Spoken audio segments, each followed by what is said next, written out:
final checkup of the circuit to ensure that everything is clear. And Barrichello and Michael Schumacher will head the field away at the start of the formation lap. Absolutely perfect weather conditions. Let's just check through this grid once again as the Ferraris will head them away.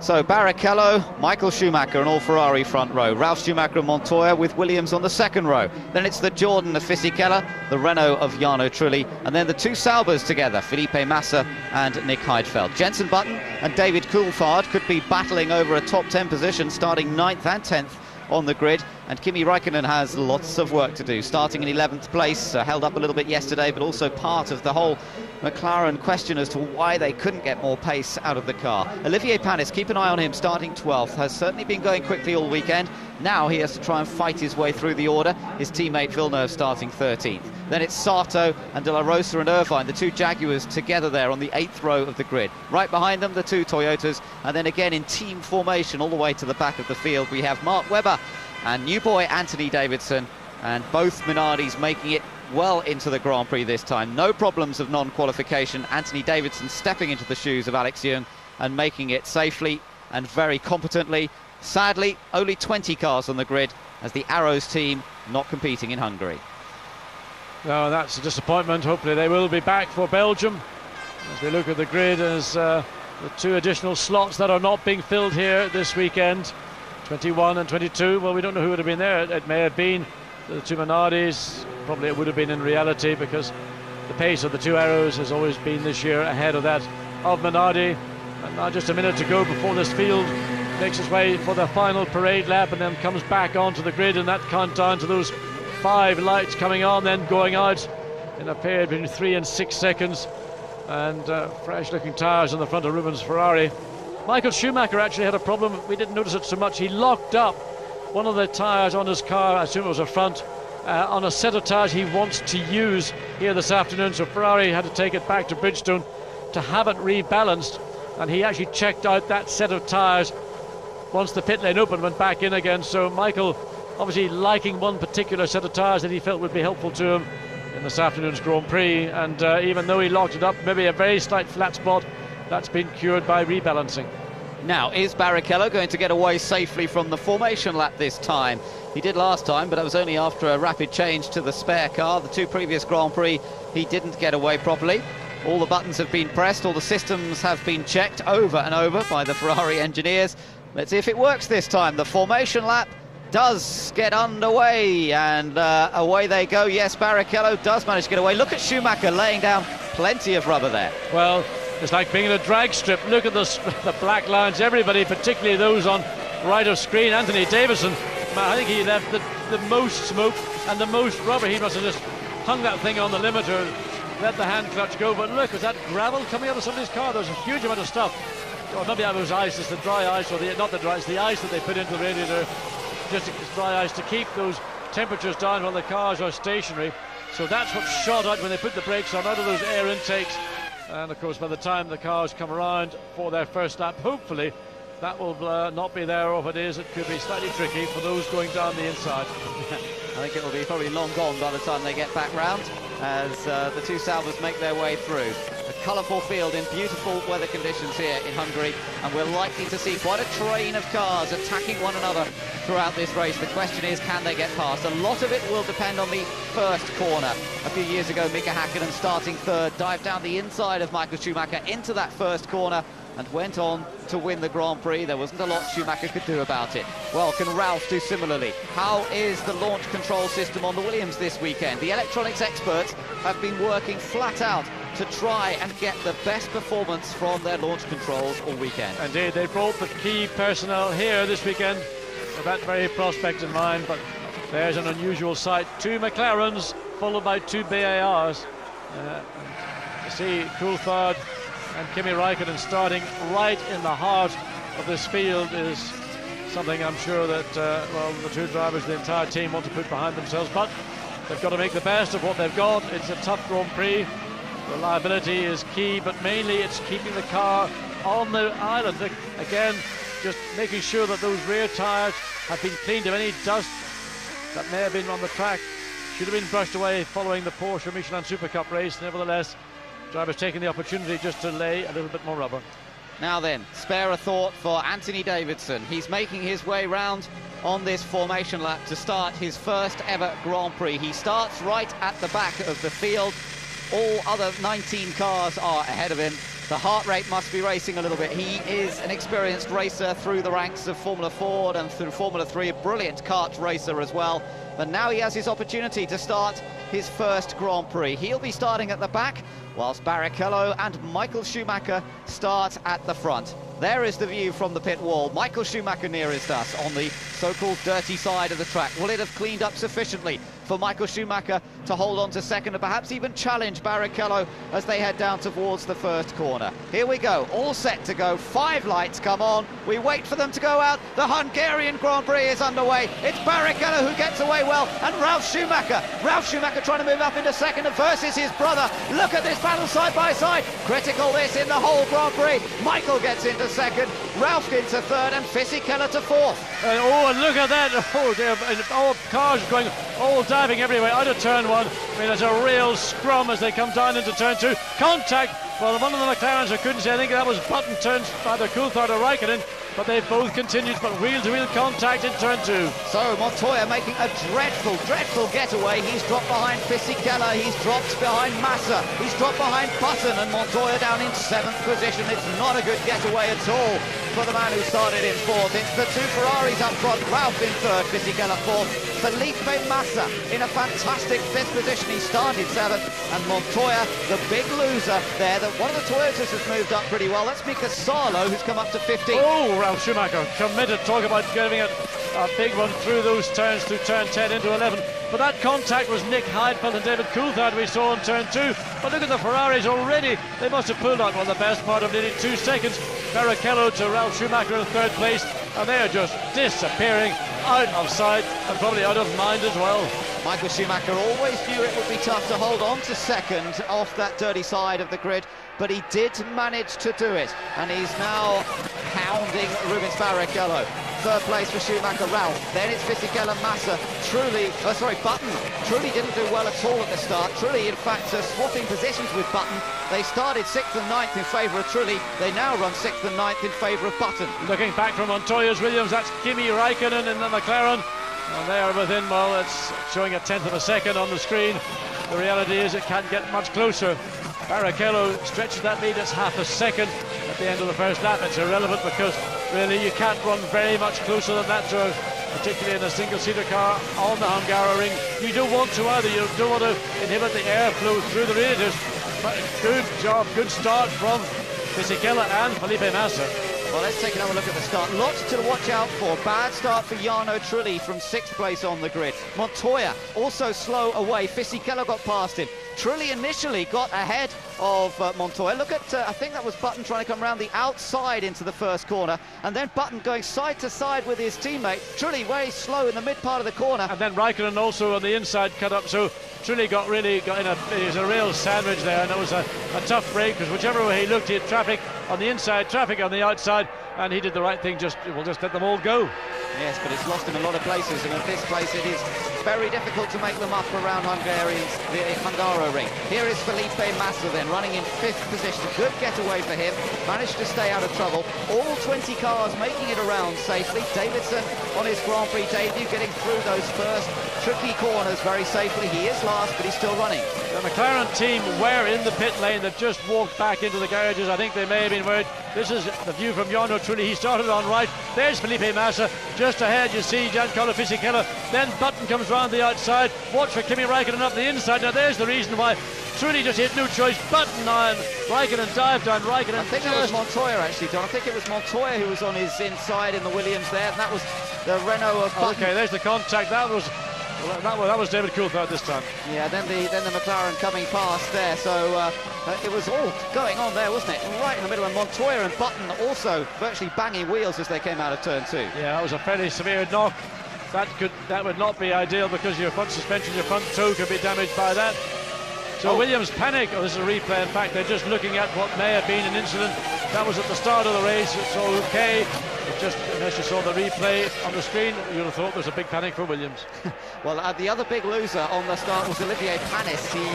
What a shame. He's been running well this weekend, poor qualifying in the end, and he's down to 19th. He's only ahead of Davidson. So, and there's only a tiny gap between them. Davidson's staying with Panis at the moment. In fact, Webber, well, they're all together. It's just a whole train of cars towards the back of the field currently, separated by tenths of a second everywhere. As we look at the order a little bit further up front, Michael Schumacher with the fastest lap as he chases down Barrichello up front. The two Ferraris getting away. The gap back to Ralf Schumacher already 4.2 seconds. So Raikkonen looking forward to Montoya through turn 4, in the sprint down into turn 5. Yeah, now these two had quite a tussle last time out at Hockenheim, didn't they? But that was for a slightly better position than this. They're in 7th and 8th places, really not ideal. Raikkonen getting the better of the start, considering he started 11th. Montoya started 4th, and there he is down in 7th. Yeah, but remember, I don't know how much fuel there will be on Montoya's car. On the other hand, Raikkonen might be in a lower fuel, but remember also that the Williams is generally considered more, it just uses its tyres more, it wears them out quicker. The McLaren now with fuel on board might be that little bit easier, and that's why we're seeing Raikkonen now putting pressure onto Juan Pablo Montoya and that battle for 7th place. Barrichello and Michael Schumacher lead, pulling away from Ralf Schumacher in 3rd place. Then it's Giancarlo Fisichella. A good, strong 4th place for the Jordan at the moment. Can they hold on to that? It's a long, long way to go in this Grand Prix. 77 lap race. There's still 73 to go. These two lead cars are pulling away by a second a lap. Barrichello, new fastest lap, 18.5. The best of the rest is from Fisichella and Ralf Schumacher on a 19.7. Put a wheel on the dirt, just turning into turn 4 there. Barrichello didn't actually affect him, but perhaps indicating that he's pushing very hard indeed as he tries to stay ahead of Schumacher and pull them away from their competitors in 3rd and 4th, Ralf Schumacher and Giancarlo Fisichella. Other battles going on, just coming through the shot. Montoya, then Trulli with Coulthard right behind him, and then the second salvo of Nick Heidfeld. He was only 1 place off his teammate in qualifying, but with that first lap sort out, Massa is 5th and Heidfeld is 11th. And Jarno Trulli doing the best he can to fend off David Coulthard, who basically is capable of running quicker in a race condition than the Renault. But of course the problem here is, where do you find a way past? Coulthard's strengths will come maybe a little bit more on top speed, but of course he's not going to get into position, and it's going to take an error from Trulli to give Coulthard that opportunity or the momentum to sweep past. And the only place that's realistic is here, but he's got to be right on the gearbox of the Renault, and so far he's not shown signs of getting close enough to do so. Look at these two going, the two Ferraris just disappearing up front at the moment. Rubens Barrichello, after 5 laps, already has a 6.1 second advantage over Ralf in 3rd. Michael Schumacher still chasing him down as these two continue very much in their own race at this point. Further on down the field in the classification, you can see Irvine in 13th. Had a good first lap, Irvine. Didn't go off on the first lap, as happened to him last year, and he moved ahead of his teammates. De La Rosa also got ahead of Sato. So 13th place currently, just behind Jacques Villeneuve. Then on the last lap, both Ferraris have backed off, well, by just over half a second a lap now. That may be because the tyres are now just beginning to get to the point where they've settled down this degradation that happens, where the performance drops off. So they're now running in the middle, the low 1 minute 19s, contrasting that to Ralf Schumacher, 1:19.9, and then the rest of the field, the best of which is still Fisichella at 20.2. So the Ferrari fans are happy at the moment with Barrichello and Michael Schumacher storming away up front in this brilliant 2002 Ferrari chassis engine combination. It's taken 10 victories out of the 12 Grand Prix in the hands of both Michael and Rubens Barrichello this year. Barrichello, though, seeking only his 2nd victory of the season. Long way back, we've got a battle here going on between De La Rosa and Mika Salo. Salo did well on that first lap as well, moving up to 15th position. But it does look as though he might be holding up a bit of a train of cars here, John, because he's dropped away from Takuma Sato. He's 3.7 seconds behind the second Jordan. Yes, I think you're right. Just looking at Salo's lap times, 21.7, and the car ahead of him is Takuma Sato, who's running, in fact, just a second a lap, or just under a second a lap quicker. So Salo in the Toyota, and McNish, of course, is in that bunch of cars behind Salo, along with De La Rosa, Panis and the two Minardis. So they're sort of either being dragged along in one point, or in other cases being held up by Mika Salo. Just a little indication of how difficult it is to overtake here. Olivier Panis' qualifying time was about 2 seconds a lap faster than that of the Minardis, and yet he is now stuck behind Mark Webber, unable to really get away from Anthony Davidson. So even if you've got a car advantage of 2 seconds per lap from qualifying, in the race, it's so difficult to pass. It's always been a tough Grand Prix, and there are places, but you've got to work so hard, and the difficulty is that, for example, in the final turn, you try to get close to the car that you're intending to overtake. You have to judge it literally to within a millimetre, because if you go too far, you'll lose out the front downforce. You'll have to maybe back off, and if you're too far back, well, you might be able to get a run out of the corner, but you haven't got enough straight left to get alongside, and to pass into turn one, believe me, you must be alongside. To try and do it from behind and take a big punt down the inside inevitably ends in contact, and usually both cars suffer as a result. Ralf Schumacher in a lonely third, Fisichella fourth, and Massa in fifth place, all running pretty much their own races in these early stages of the Grand Prix. And the two Ferraris are closest really up front of the top five. Barrichello only having 0.8 of a second advantage over Michael Schumacher, who's quite happy to just shadow his every move and stay in contention in this early part of the race. 2 stops normally here at Hungary, so it won't be until we get to about lap 25 that we'd expect to see people coming into the pits. We're coming around to complete lap number 8 at the moment. Still very early days. It's all about establishing that initial gap here. And then on lap 8, the gap is 8 seconds to Ralf Schumacher in third place. Barrichello, another fastest race lap, back now into the low 1 minute 18s. At that period when they went into the 1 minute 19s, suddenly the pace has been picked up again. Rubens 18.3 on the last lap, Michael 18.4, Ralf on a 19.3, Fisichella 19.7, and then the rest of the field in the 20s, 21s, and for Anthony Davidson, the sole 1 minute 22. Well, I think the Ferrari team loves this Hungarian circuit. I have to say, they wrapped up the driver's title for Michael Schumacher here last year, and they took a 1-2 finish on that occasion. You have to say they're looking superbly good in these very early stages so far, pulling away from the opposition at quite a rate, as we just pick up the leaders on the back section of the track once again. Still close together. It's Barrichello, the effective number 2 at Ferrari, who leads the 5-times world champion Michael Schumacher. I think he's pretty effective at being a number 2, and now given an opportunity to race on merit, he's doing a very strong job. We've got Michael Schumacher within, well, it's 0.8 of a second, but it's almost academic because it doesn't really matter where he is. The fact is he's not in a position to offer a challenge, and all you can hope is that Rubens maybe is forced into an unforced error. Of course, that would allow Michael every opportunity to go through, take lead, but I think he's quite happy to stay here and let it all pan out once they get into the round of pit stops. Michael dropped back just a little bit more there, about 4/10 on that last lap. I don't quite know why. From 0.8 to 1.2, say he might just feel, well, I've given them a bit of a chase and a bit of a hurry up, so I'll just drop back and catch my breath. And then, you know, you don't want to get too close. I mean, it causes potential airflow through the radiator ducts. I mean, even it can affect the airflow into the engine. Primarily what it does for me is it's always meant that you've never driven the racetrack in the way that you would like to. You're always having to make minute compromises because of that car ahead of you. So drop back maybe a second and a half, take it a couple of laps. Alex Young watching on, I wonder what he's thinking right now. And then have another go and make a run up to the back of the car ahead of you and just rattle his cage a bit more and say, hey, I'm back again. Pedro de la Rosa in the Jaguar, currently holding on to 16th position, in between Mika Salo and Alan McNish, splitting those 2 Toyotas.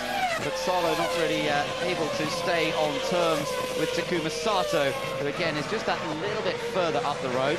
They qualified close together, Toyota and Jaguar, and there they are running close together. 2 of the major manufacturers, of course, involved in Formula One. Desperate for a little bit more performance, the 2 of them. Toyota had a great start to the season, but the last few Grand Prix have been difficult for them. Well, in the meantime, Michael Schumacher didn't take very long. He's got that gap back to a second. He's had another fastest lap, so he's got his 1 lap breath, and he's back on Rubens' case, and suddenly the Ferrari in the lead will find its 2 mirrors are getting filled once again by Michael Schumacher in his Ferrari. That helmet, you know, the best thing Rubens can do is just switch off the mirrors and forget about it, and whatever happens, happens. Very true. Meanwhile, further back, let me just tell you that Montoya still holding on to 7th place, with Kimi Raikkonen breathing down his neck all the time, and Jarno Trulli not far behind. Coulthard is also in that battle, with Heidfeld a couple of seconds further back in 11th place. All cars are still running, as we've had 10 laps completed here. Nobody has retired, no mechanical misfortunes, and amazingly, no problems on that opening lap. Everybody safely negotiated their way through the first 2 corners, and so everybody clean at the moment. No gravel traps in use. Barrichello and Michael Schumacher, there they are, heading the field here, dominating and looking set to really show everyone else how good this Ferrari is this year. That team of Ross Brawn, Rory Byrne, headed by Jean Todt, of course, who's put all these people together. It has been unbeatable, really, this year. Only beaten twice, of course. Ralf Schumacher taking victory in Malaysia and David Coulthard in Monaco. But they've still got to make it all the way to the finish, and there's some 66 Yeah, man, just looking across the pit lane as we see Michael Schumacher come through turn 2. The Jaguar team are beginning, I don't know why they should be thinking about a pit stop on this. Maybe there was a bit of contact in that first lap, maybe somebody either De La Rosa or Irvine. Remember, Irvine running in 13th place, came from 16th. De La Rosa caught in that battle with Saulo and McNish, and maybe it's been a bit of contact somewhere in that battle, just getting a little bit too close, maybe running over a curb and damaging the wing or one of the turning vanes. But Jaguar are certainly ready, and in fact, they've also got the refueling rig out in the pit lane as well.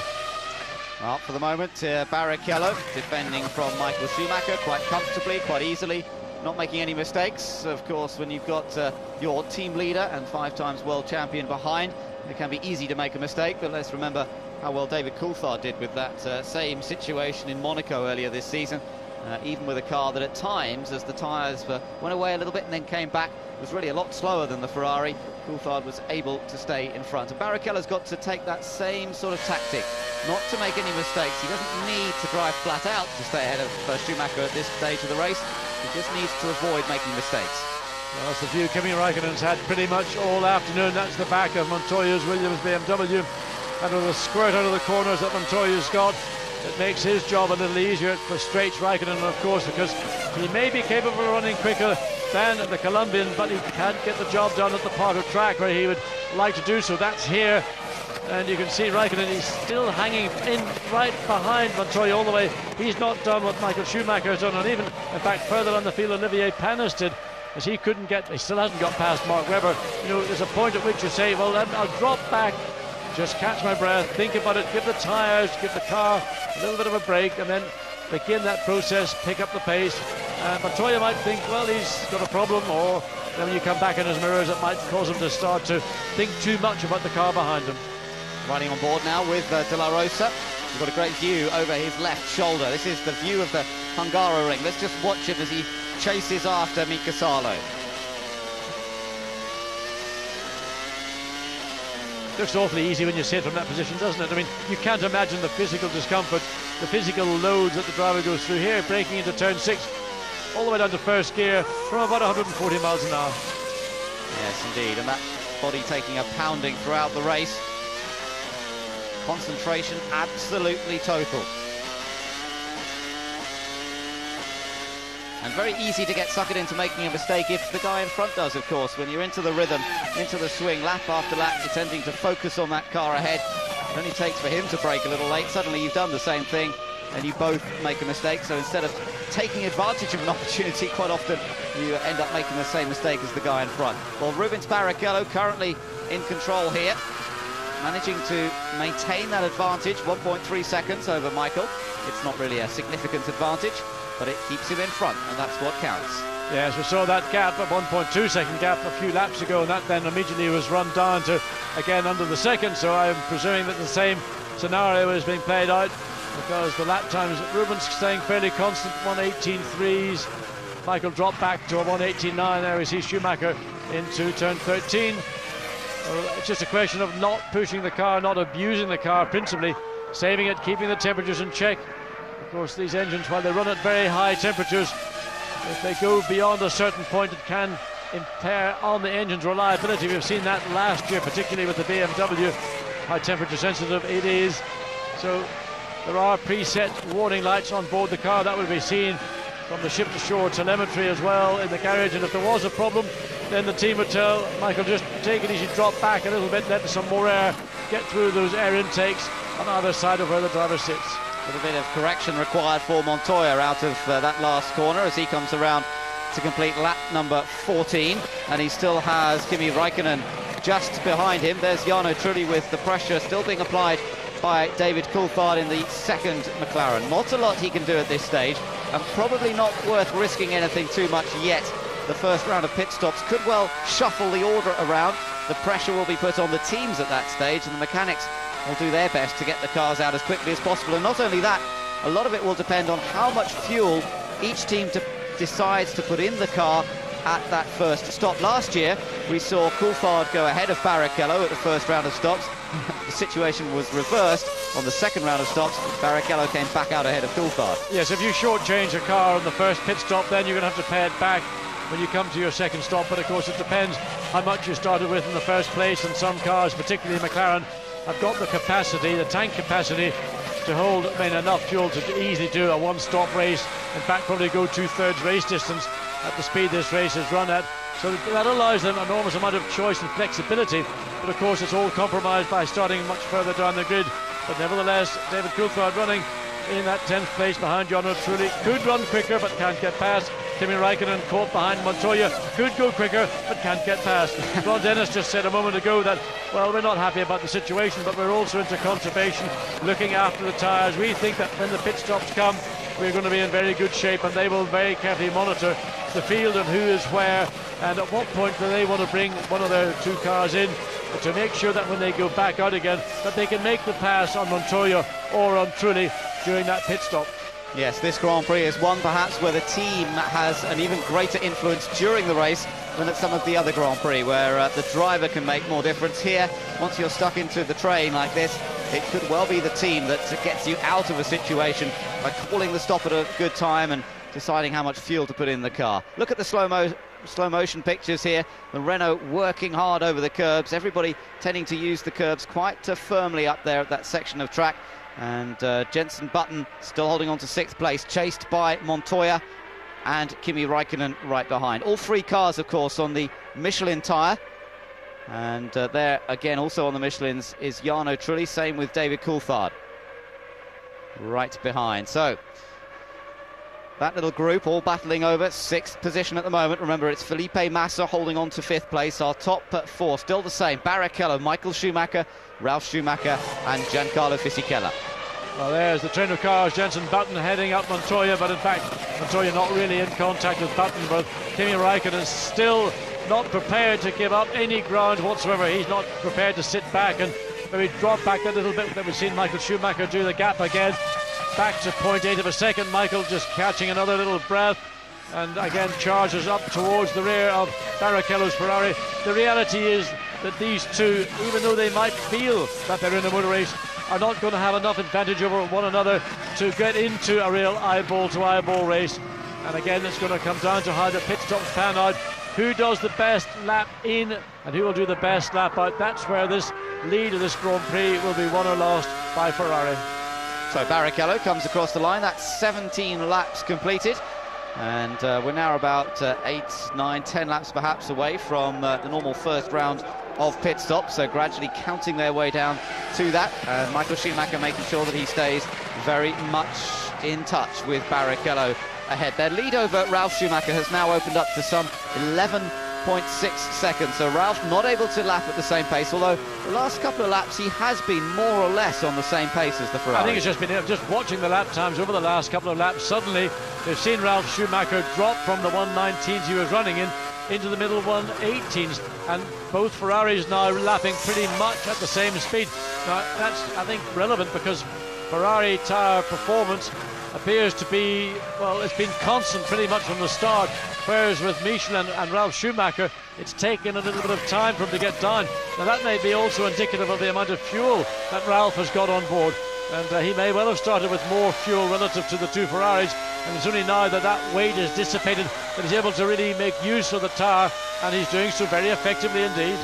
Yeah, so some good laps coming here, and another good for second sector time for Ralf Schumacher. He is pushing very hard. He has not settled down here in third, despite the fact that the two Ferraris have got away. The Ferrari's just crossing the line now. They've both lapped in the 1 minute 18.5 second bracket. Let's see what this lap is from Ralph. But just watching that car come through those two corners, the lap time 1:18.5, that's his best personal lap. But just watching the way Ralph could get the Williams into this corner here, turn 13, and then into the turn 14, the car, to me, on that onboard camera shot, looked like it was working very well indeed, and that is confirmed by the lap time that we've just seen from Ralf Schumacher. Whereas Giancarlo Fisichella, he's done a personal best, a 1:19.3, but that is some 7/10 of a second slower than now Ralf Schumacher is lapping at, and Ralf is going to very, very gradually stop that gap that the Ferrari were opening between the two Ferraris and the Williams.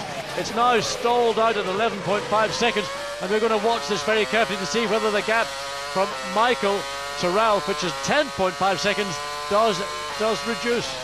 Right on board with Raikkonen. Just look at the view from the front wing here as he heads up around the back part. This is turn number 5, up towards the chicane. 145, hard on the brakes once again, down to around 55 miles an hour into the first part. Hard on the power. Build up the speed, 125 miles an hour into the left-hander, third gear. Little bit of an ease on the throttle through the right-hander, and then building up the pace once again. Ron Dennis may be frustrated, but they have to be patient at this stage in the race, and he knows that better than anybody. Raikkonen still may have an opportunity to score some points here this afternoon. Well, I was looking at that gap, it's up to 10.7 seconds, so Ferrari responding, Barrichello on a 18.3, Michael on an 18.2, but nonetheless, Williams have stopped that hemorrhage. The Ferrari lead isn't effectively increasing, and very shortly we'll be coming into traffic because Anthony Davidson some 66 seconds behind Rubens Barrichello, and within the next 5 or so laps we should see the young British driver being lapped for the first time by the two lead Ferraris, and depending how Anthony deals with that traffic, hopefully he'll be aware of it. I'm sure he'll be talked to by the team. They've really done a great job for Anthony Davidson from the pits, as well as he's done in the car. But it's always a moment when you come up to lap a newcomer in Formula One, particularly on a track like this, whereby going offline, which Anthony Davidson may choose to do, it's not ideal. Well, David Coulthard still applying the pressure to Jarno Trulli in the second of the Renaults. We've seen some good McLaren versus Renault battles this year, certainly earlier in the season, and then Renault seem to have just lost a little pace in recent races, but they're much more on the pace. But you have to think that Button is holding up the cars that are behind him, because if you look at the times that Ralf Schumacher's doing, he's in the mid 1 minute 18s. Montoya's stuck doing a high minute 1 minute 19, so you would assume therefore that Montoya could go up to a second a lap faster than he is at the moment, if only he could find a way past Jenson Button. An interesting situation, Ben's going to unfold shortly, because with Jenson Button, he's currently in 6th, but he's got Montoya 0.8 of a second behind him, and Jarno Trulli, who's in 9th, has got David Coulthard behind him by 0.6 of a second. It may be that McLaren and Williams will opt, when that pit lane, that window for refuelling and tyres opens up, they may decide to take advantage of it and come in slightly earlier, enable them to get, and there's one of the BARs, as Jacques Villeneuve, and that's the end of his race this afternoon. That was a very quick pull off just at the end of pit straight, just at the literally pit lane exit, so we assume that's been a Honda related issue. He didn't see anything, no oil or smoke or something coming from the back. There was a bit of a line diagonally across. I don't know if that's a tyre mark or whether that's an oil or liquid mark. Anyway, disappointment yet again for BAR that one of the two cars is already out, and Olivier Panis, who really had hoped for a much better race, started in 12th, still stuck behind Mark Webber. He will now of course be 18th after teammate Villeneuve's retirement. Well, he becomes our first retirement in the Hungarian Grand Prix, and that's his third non-finish in a row, I'm afraid. Germany and Manicourt, much the same story. Oh, a bit of kicking in the dust. That was Montoya, yes, I'm not sure if Raikkonen or Montoya kicked the dust, but watch Raikkonen, is he going to dive? No, he was looking at it. But in the meantime, Ralf Schumacher's got the personal fastest lap, and again, he's maintaining that 10.5 second gap to his brother, 11.5 to the race leader. Massa still running in 5th place, remember. There comes Montoya versus Raikkonen. And it does look as though Raikkonen is capable of lapping more quickly, and Montoya perhaps struggling for grip just a little bit. Yes, Raikkonen now beginning to attack. He's trying to go around the outside at turn 2. Raikkonen trying to make the move, and Montoya versus Raikkonen. We saw side by side. Oh, what a pass! What a courageous pass! We saw this in Hockenheim 2 weeks ago. They went side by side. Has that? Well, I don't want to say what he might have, when that was courage of a magnitude that only a Finn, I'm sure, could ever imagine. And he took Montoya to the ragged edge. They went side by side out of turn 2, with Raikkonen on the outside and put him on the inside for turn 3.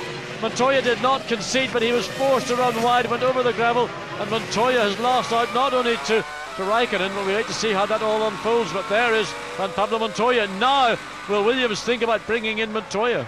Well, that was pretty dramatic stuff, and Raikkonen really on the attack there. It all started with Montoya's mistake. He's definitely losing grip. He lost a bit of bodywork, yes. Yeah, some of the deflectors around behind the front wing.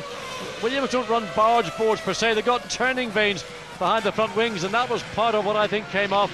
There we see turn 2. Look at Raikkonen round the outside. He's got the grip. Then Montoya's got the squirt, but Raikkonen on the inside, and he stays there. Montoya gives him working room. Two guys have raced together side by side.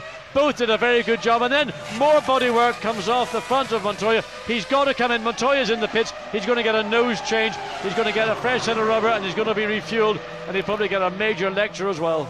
Well, it's just not working out for Montoya today. A dreadful start, dropping down the order. They're ripping bits off the car. It's going to handle abysmally now, with various parts missing those deflectors off the front of the car, and this is going to be an awfully long afternoon if the car remains reliable for Montoya. No real chance of scoring points. Second place in the Drivers' Championship going out of the question, and he rejoins just behind Davidson and just ahead of race leader Barrichello. I mean, that is not much fun for Juan Pablo Montoya. Well, Anthony Davidson has done the decent thing and let Montoya go. That was, I think, pretty sensible of him.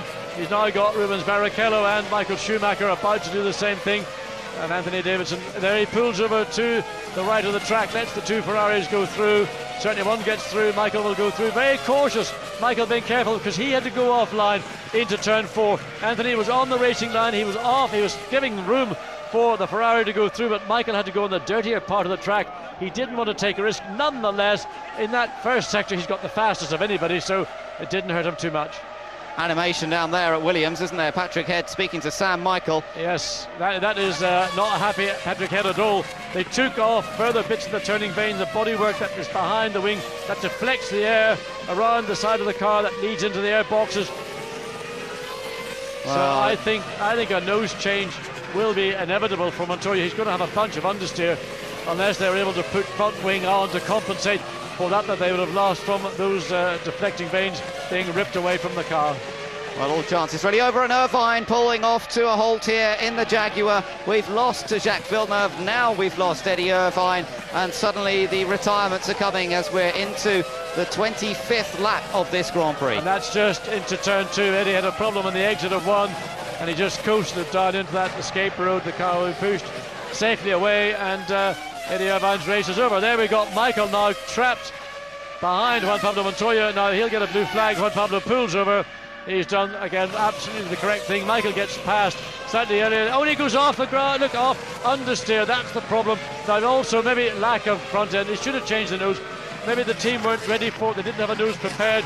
They will be working flat out to get a new nose for Montoya. In the meantime, we can tell you that the Minardi team are also preparing for a pit stop for one of their two cars, be it Mark Webber, who's running a very fine 16th, or Anthony Davidson down at 19th. Yep, well, we'll wait and see. The first round of pit stops coming up pretty soon now, as we get to the 1/3 distance mark in this Grand Prix, and therefore we'll expect to see most of the two stoppers, and nearly everybody will be making two stops throughout this Grand Prix. So it'll be a busy time. The pits coming up soon, and it could see quite a few changes. Kimi Raikkonen on the case of Jenson Button.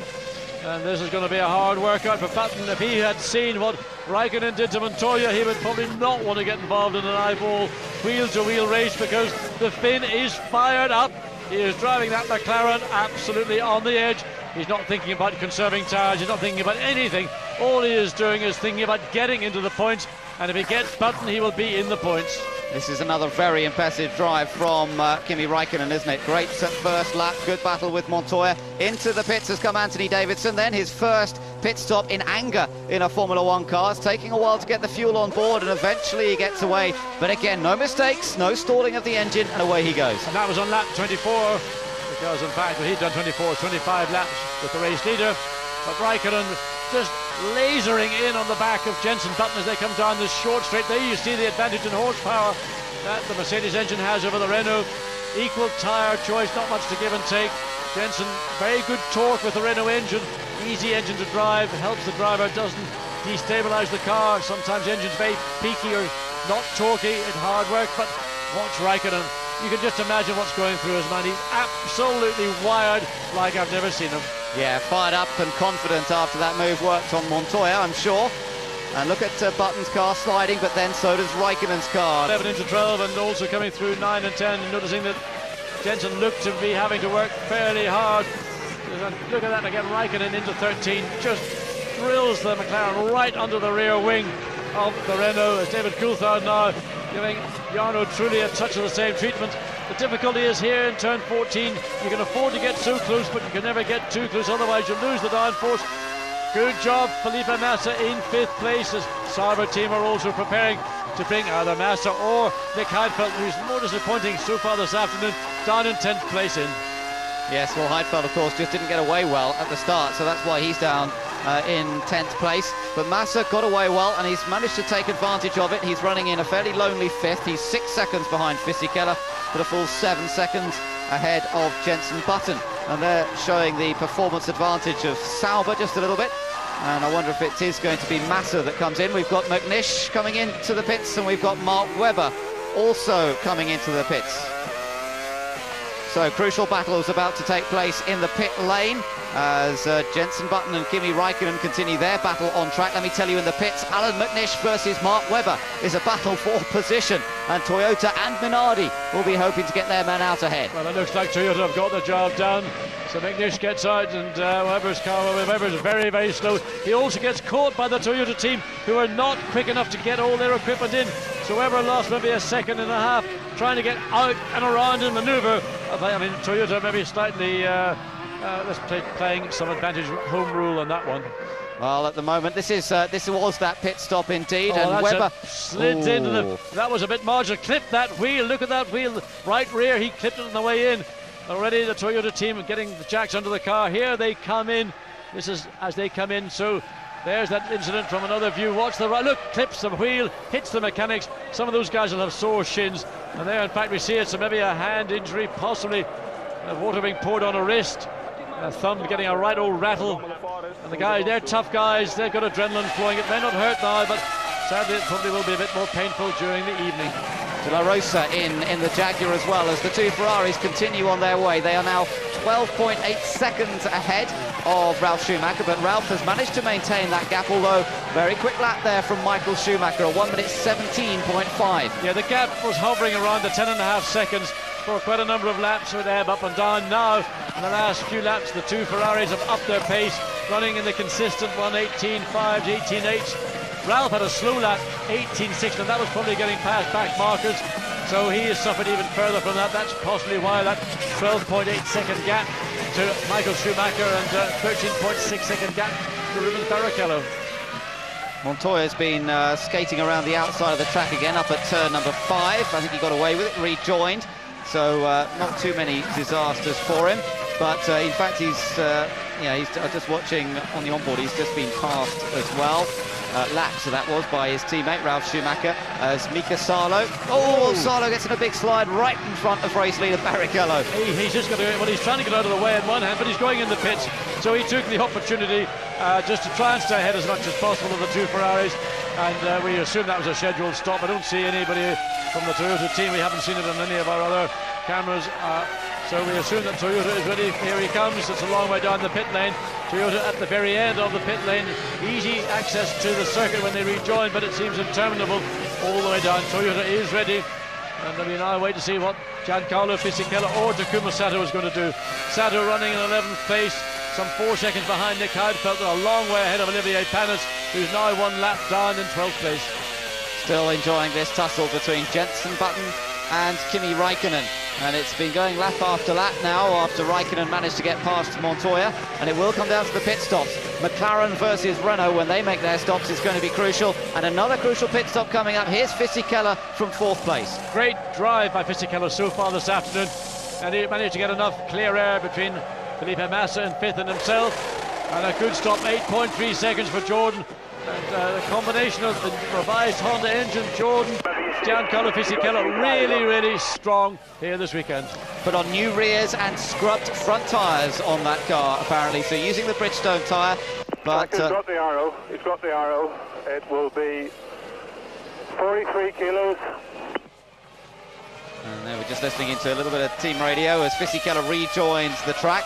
New fastest lap from Barrichello, 1:17.1, heading down towards lap record territory, but we're still about a half a second away from it at this stage. Barrichello versus Schumacher, and the gap has stayed almost identical throughout this opening stint. It's back down to 0.8 of a second. There's the fastest lap, 1:17.1. Contrast that to what we saw last year from Mika Häkkinen. He had fastest lap on lap 51, 1:16.723.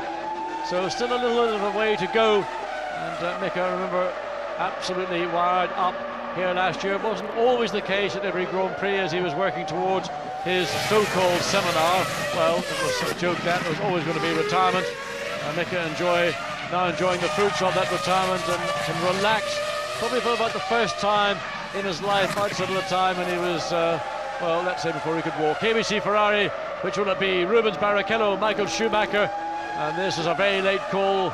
Ferraris looking on the, yes, the three-quarter way, coming up to turn 13, there it is, Michael Schumacher, through 13, is it Barrichello? It's Michael Schumacher. Yeah, it's Schumacher coming in, and it looks like he's going to put on scrubbed tyres. Looking, I just had a quick look, and it doesn't look as though he's got new tyres all round at least. We'll have a check as he puts them on and comes in. So Barrichello now has to really get on with it. And he knows. He had the fastest race lap, 1:16.891, 10th of a second of Häkkinen's lap last year. Now Michael Schumacher knows that when he goes back out on those new tyres, it'll depend where he goes out. 8.4 seconds is the traffic. Well, Fisichella's just come out. He's got a Williams coming down. He's a long way down. He's got a long traffic. Who's coming down? Is that a Williams, a McLaren? That's Montoya. It's Montoya heading down the. Of course, he's a long way back. But Michael Schumacher takes a while to get down the pit lane, but here he is. But he'll catch up to Montoya very quickly. Montoya was good in letting Michael Schumacher through previously. I'm sure he'll be equally generous this time. Barrichello, oh, and his spin button has spun at turn 13. And that is all over Red Rover for the Brit. He's in the gravel and he will not get out of there. Oh, that is such a disappointment. He was doing well, holding off Kimi Raikkonen. Pressure. Let's listen to the radio, see if he... Boys, sorry about that. It's getting very oversteery on braking and it's got a bit too much. Out of it, sorry boys. Well, he actually put a wheel on the grass there. When they look at the replay, they'll see it was oversteery under braking because he had a wheel on the grass. Let's take another look at this. Yeah, he just clipped, I mean, literally, but I think also he was saying, there, look at that rear tyre, that right rear, there's not an awful lot of tread left there. We saw earlier on the onboard shot of Raikkonen as Barrichello comes in for this is the battle for who will win this Grand Prix. That's what we believe anyway. 8.4 seconds for Michael Schumacher. Let's look at it, 8.79. Well, if Michael gets to that blinding first lap, is it going to be close or is it going to be close? Let's take a look then. Michael Schumacher's heading around that top corner at the moment. Heading down the straight. He's got a tow from Montoya. Going to be close. There it is. Montoya gets through. Michael comes through. He's got the momentum. Can he sweep by? He's going to have a look at it. Rubens blocks him, but it's on the exit of one. Will Michael have a look down into two? No, he's not going to bother. So he does not make it through. Montoya gets out of the way of both of them, and it's still the situation as before the stop. Rubens Barrichello, who did a fantastic job there on that clear lap that he had to put in a quick enough lap to hold off Michael Schumacher, and not many people can do that when Michael Schumacher's got the bit between his teeth. Well, Schumacher running in second place. That's according to our timing and scoring, but Williams are ready, and we assume this is going to be a stop for Ralf Schumacher, because in reality, as Nick Heidfeld comes in, Juan Pablo Montoya is well and truly out of this race. He did get a service when he came in. They should have put a news on that car. They should have taken the time, but well, in the pressure of the situation, that's what happens. These decisions are made. They're split-second decisions, and when you're the one that's responsible for it, you've no choice. Just having a look at the timing screen, John, and David Coulthard has just set the fastest first sector time of anybody in this entire race so far. So the McLaren can go quickly when it's got clean air. And that's because Jarno Trulli has come into the pits. He's had a service So now it's Coulthard in 5th, Raikkonen in 4th. Ralph is in. Both the McLarens are staying out. We told you about that extra large fuel tank that they have. Now they may try. Are they going to go and do a one-stop, or are they just going to go very late and then make a quick stop and then make a final splash and dash and try and gain 7.6 seconds? That's quicker than brother Michael by almost 0.8 of a second. It's almost 2 seconds quicker than that one for Rubens Barrichello. But it's not going to give him position. It's going to get him closer once again into contact with the two Ferraris. Well, it's good battles going on further behind, and the two McLarens are now only separated by a couple of seconds as they chase, and Raikkonen's now just put in the fastest final sector time. The McLarens are flying. McLaren's 1:17.1 for Raikkonen, 1:17.2 for David Coulthard, and that's just about the second and third quickest laps of the race outside of the Barrichello's 1:16.8. Well, you said earlier, John, we had to watch McLaren when they were back was to the wall. It was after qualifying, but now they've got some clear air. The McLarens really are going quickly. This was Ralf Schumacher rejoining. Was that a clip of that white line? Again, are we looking at that to see whether Ralph transgressed or not? It was a very close call. Didn't look like it when we saw it, but I think if you had analysed it and had a really close look at it, it's certainly worthy of another look, and I just wonder if anybody in the pit lane has also had that same thought. Somebody dressed in red with a bit of white and red on them, and it could be them. Olivier Panis is currently in the pits at the moment, and seeing if he can move up the order after that dreadful first lap. It's got away safely. Won't make a huge amount of difference. Now, what interests me really is Felipe Massa's position. Remember, he was running 5th before the pit stop started, but the McLarens will be in touch with Massa. They're going to be close to him when they come back out. The McLarens are getting ready. Here they are. They're already preparing. So one of the two McLarens will be. Here it is coming in. So as David Coulthard comes in, and this is lap 34. This is going to be very interesting. Felipe Massa's position in the Sauber will be under threat from both McLarens, and also Raikkonen versus Coulthard is going to be quite a tussle. And Raikkonen once again in that final sector of the lap, fastest car on the racetrack. Raikkonen some 7.2 seconds behind Ralf Schumacher. Remember, Raikkonen has not made a pit stop. Coulthard just come out 8 seconds for the Scot. Massa's gone through safely, so he retains that position. Here comes Coulthard. The question is whether Raikkonen, when he makes his stop, will come out ahead of Coulthard and that little closer to Massa. Massa might come under threat in the second sector of this race as Jarno Trulli continues around. And yes, he has stopped, so Raikkonen there. We are on board. He is the only one of the front runners now not to have stopped. And Raikkonen using as much of the clear air as possible. He's got a little bit of traffic ahead of him. That's Mark Webber, we believe, and yes, it is. So he goes through, sweeps through into turn 12. Raikkonen, McLaren ready for him. He will be in at the end of this lap. He's just got to get round turn 13, which he does. So watch Raikkonen as he dives in. He'll probably make a very late cut into the pit lane. There it is. Oh, and he keeps it. Look, right on the limit. Talk about being on the racetrack. It's as quick round this corner into the pits. Then the white line. Get the speed down. 80 kilometers per hour. Rolls down. Second garage in the pit lane. Remember, Ferrari very early in the pit lane. Then there's the gap. Now it's McLaren. 8 seconds for David Coulthard. What can they do for Kimi Raikkonen? Fisichella coming around that top corner. He is coming back up into 4th position here with the pit stops being made, but then Raikkonen sent on his way 9.1 seconds. And look in the background, keep an eye out for Felipe Massa. Massa's still going well. He's not that far behind Fisichella, and there comes Raikkonen. Will he get out in front of Coulthard? Yes, he will. He does, but he's just got to figure his way around. Minardi, so Coulthard and Raikkonen, amazing. Starting together on the grid in 10th and 11th, Coulthard 10th, Raikkonen 12th. Davison gets out of the way, does a good job. Now he's got David Coulthard behind him. He doesn't want to go on the dirty stuff too much. He wants to try and keep on the clean bit of puff of smoke on the gear change, or was that just the bottom of the car bottoming out? So the main change that has occurred here with these pit stops is the loss of one Renault and the other Renault being pushed behind both McLarens. That's really the key here. The Renaults were holding up the McLarens in the earlier sector of this race. Now they've got a chance to go after Felipe Massa and perhaps Giancarlo Fisichella. Should be fun in this next part. David Coulthard, he loves his motor racing, and that is really where David's strength probably is at his greatest. Kimi Raikkonen, of course, one of those young drivers who knows nothing about experience, just gets in, drives the car, is naturally fast, can drive a car that's difficult, and that's always been a problem I think David has suffered from. If the car doesn't suit his particular needs, he can't deliver, but come the race, then he is in his own element, and very, very strong indeed. So let's just watch them as they come around this. We'll see what sort of lap times they are able to achieve. And interestingly, Coulthard was slightly quicker on his pit stop lap, if you like, than Kimi Raikkonen, only by a fraction of a second. A 1:40 for the entire length of time. It was 1:39 for Coulthard. This was the replay of Kimi Raikkonen rejoining. Again, keeping an eye on him coming out of the pits there. And another look on the white line. The white line, this is the issue. Well, he went across the white line, I would say, before he got to the serrated line. And whether that will be adjudged to have been a drive-through penalty, that's up to the race director. He'll pass that down to the stewards. They'll examine the evidence and then make their decision. The teams will be informed via email, and if that is the case where he went over that white line, he will then be advised in the next 3 laps to come in and make a drive-through penalty.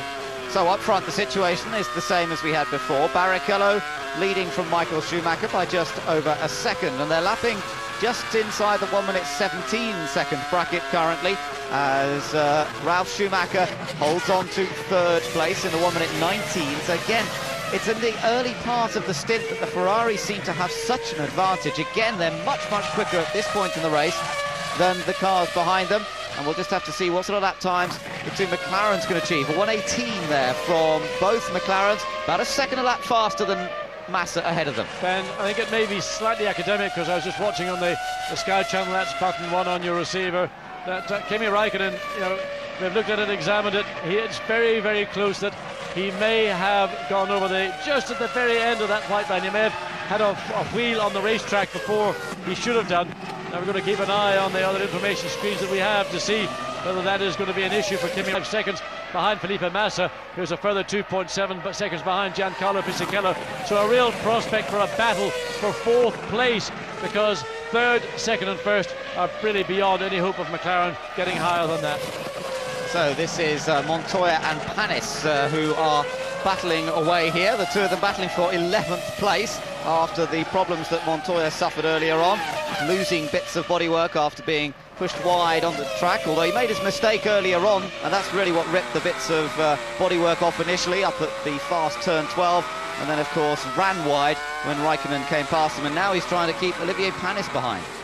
Well, I think it's a miserable afternoon for Juan Pablo Montoya. One must say that incident coming through turn 3, Montoya did give Raikkonen a huge amount of room, and he paid the penalty. That was an error on Montoya's part, and I think that it's one that he will maybe rue when he gets back to the team. The team will say, well, you didn't have to be so generous. But the point is that Raikkonen and Montoya really have worked and raced together. We saw it at Hockenheim, but he got marginally the left front, or the left side of the car, onto the dust. And of course, once he got onto that, this track is so unforgiving that you just get dragged off, and that's what happened to Montoya. Eddie Irvine in fairly heated discussion there with Niki Lauda, as up front the two Ferraris still storming away from everyone else. Their advantage over Ralf Schumacher now 22.6 seconds from Barrichello to Ralf, 21 seconds from Michael back to his brother, so a very big advantage indeed. A 1:18.2 from Barrichello on that last lap, and Michael a little quicker, so he closed up the gap somewhat again. A 1:18.3 from Ralf, so he's getting back up to speed again. But what's interesting is that once the first round of pit stops were sorted out, prior to coming in, Ralf Schumacher, I think, was about 13 seconds behind his brother and a further second and a bit behind. Now the gap has jumped to 21 seconds to Michael and 22.5 seconds to Raymond Barrichello as Mark Webber clobbers the curve at turn 12. Yeah, makes a little bit of a mistake there, Webber, but he still survives. He's running down in 16th place as David Coulthard continues on his chase of Raikkonen, and these two guys are only 2 seconds, well, Raikkonen only 2 seconds behind Felipe Massa, and they are lapping a little quicker. Raikkonen's last lap, a 1:18.9, Coulthard quicker than that, a 1:18.3, with Massa doing a 1:19.3. Good opportunity to close up to the Sauber. And again, David Coulthard running right in the middle of the lap times of the first 3 cars, but of course there's some 54 seconds behind race leader, and well, all that damage was done in qualifying. McLaren coming good in the race as I anticipated that they would. It's been in a sense a habit or tradition with the team, when they don't get a tyre that suits the car, particularly for qualifying, it will not perform to its potential. But in the race, with the additional weight of fuel and the energy that goes with it, the tyre and car come alive, and we've seen 2 strong race from Raikkonen and David Coulthard, 6th and 7th. Toyota versus Jaguar here. This is Salo ahead of De La Rosa, 13th and 14th. 15th still is Alan McNish, 16th is Mark Webber, and 17th still running. Our last runner at the moment is Anthony Davidson. Just 3 cars out of this Grand Prix so far, with 40 out of the 77 laps completed. So we're a little bit over the half distance mark. The cars out are Jacques Villeneuve, Eddie Irvine, and of course Jenson Button, who spun off and he was involved in that battle with Kimi Räikkönen. It's fair thought for Anthony Davidson. We've talked a lot about him this weekend. He's done, up to this moment, a great job, but he's some 40 seconds now behind his teammate, and his nickname in the test team at BAR is Shrimp. Well, I tell you what, he must be feeling a bit potted by now. It must be tough out there for him. It is hot, it is hard work around the Hungaroring, and he's experiencing what it's like to drive a Grand Prix distance rather than testing, where they tend to do several runs. Sometimes they'll do long runs at a test, but here a full Grand Prix distance is what he's trying to achieve. Still the 2 Ferraris up front.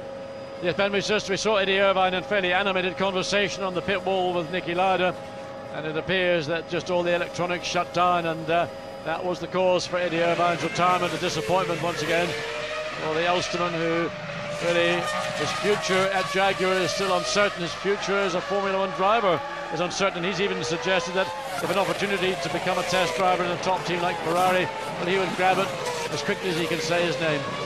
Well, there we saw a quick glimpse of Fisichella coming through in 4th, and you know, Massa's only 2.8 seconds behind Fisichella, and look how much closer the McLarens are to the back of the Sauber. Well, I'm not surprised, because Felipe Massa has been running down gradually Giancarlo Fisichella, but more critically, the 2 McLarens have been picking up pace. They're running very much at the pace of the 3 lead cars. In fact, right now Ralph's dropped off to a 120 again, probably due to traffic, whereas Felipe Massa and Fisichella running in the low 1 minute 19, some 0.4 to half a second a lap slower than the 3rd and 4th place.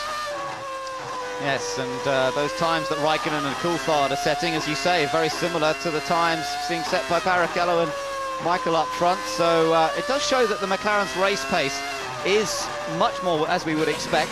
We've seen this earlier on this year, where particularly at the Nürburgring the car was brilliant in the race itself. They qualified poorly here, but the car is working well in race conditions. Well, we haven't seen very much of him so far in this race, but another newcomer to the Hungaroring, Takuma Sato, running in 10th and running, I would say, a reasonably lonely race. Nobody behind him, no one to challenge in front. Nonetheless, he is driving his little Japanese heart out. He's running in the middle 1 minute 18s as well. Patrick Head once again over to remonstrate with the pit wall. Well, that is certainly not a happy camper.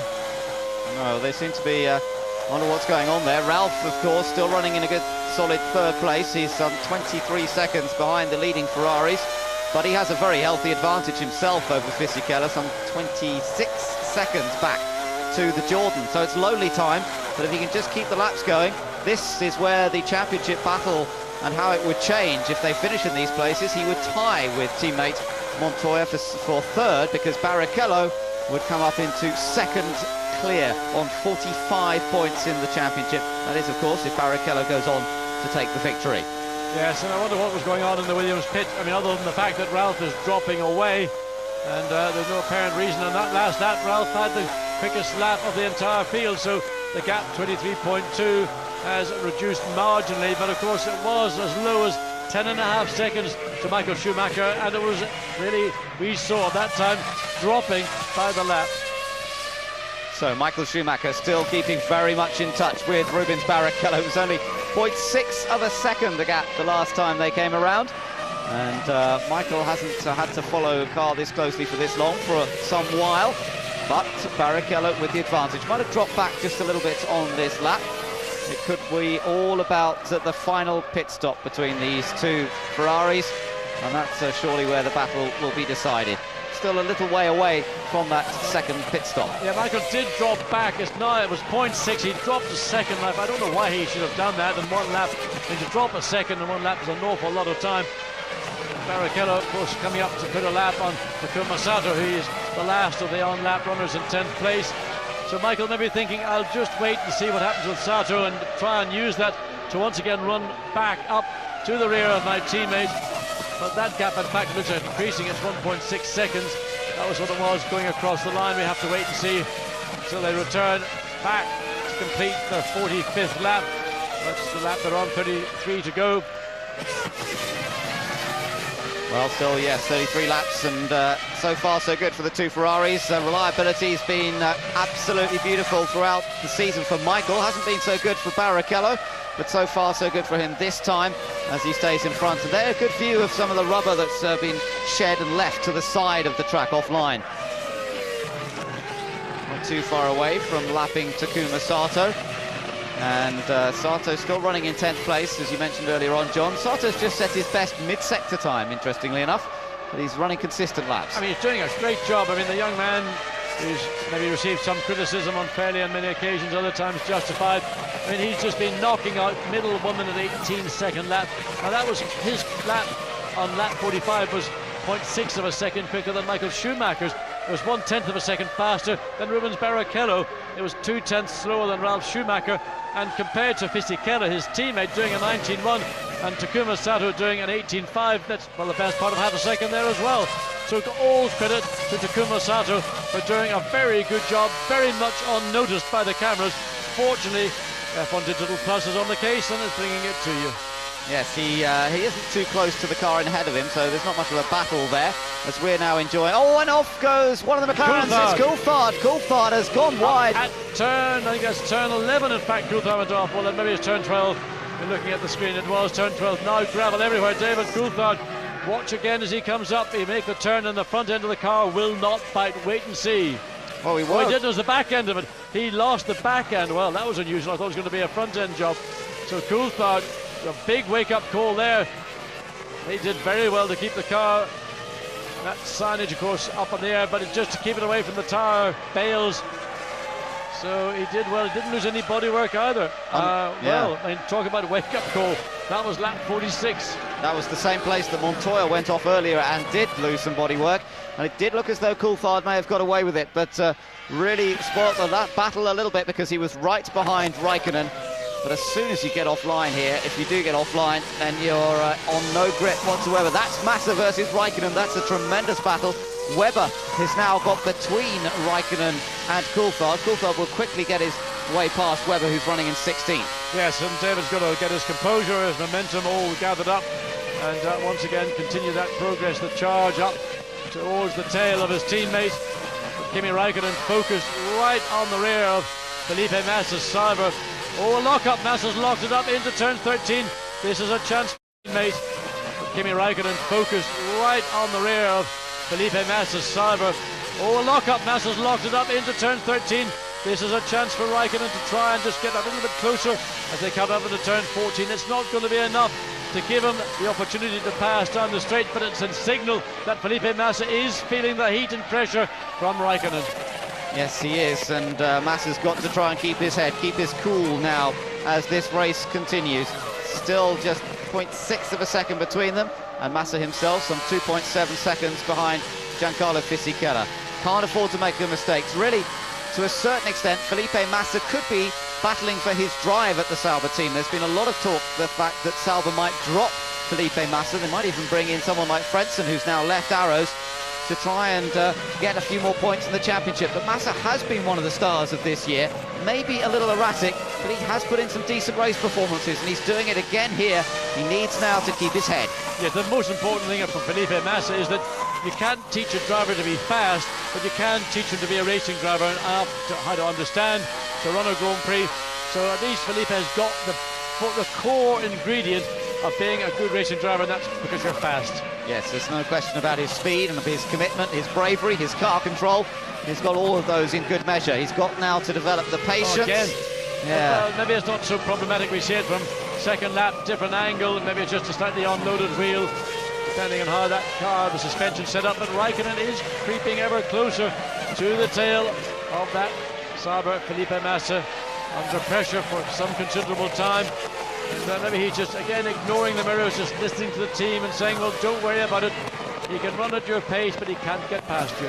Well, Coulthard's moment a little while ago dropped him back, put him in clear air, and of course that's allowed him to go more quickly over the lap now. He did a 1:18.1 last time round. And just watching Takuma Sato, still in 10th place, last lap was just on an 18.6, did an 18.2. So he's closing down to Nick Heidfeld in 9th place in the second of the Sabres.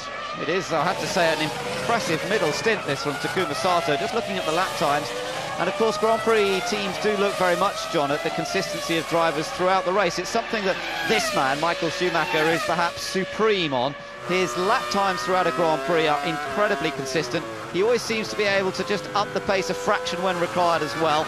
It's partly the fitness, it's partly the concentration, but Takuma Sato to be putting in those sort of times at this stage in a Grand Prix shows he has that same focus, that same ability to keep the pace. Yes, he's a very fit young man, and maybe he will become Japan's finest Formula 1 driver and maybe become Japan's first Grand Prix winner. But in the meantime, these two Ferraris continue majestically on the way in the lead, and really looking from this rearward view of Barrichello's car, it just looks again so easy in the amount of work the drivers are doing. You can hear by the way the throttle pedal is being used. There's no stabbing or jabbing at the pedal. That means the front end of the car works consistently. The balance of the car, front to rear, is just about ideal. And for Rubens Barrichello and Michael Schumacher, they're driving hard, but the car is 100% behind them. It is. Let's just ride with him a second.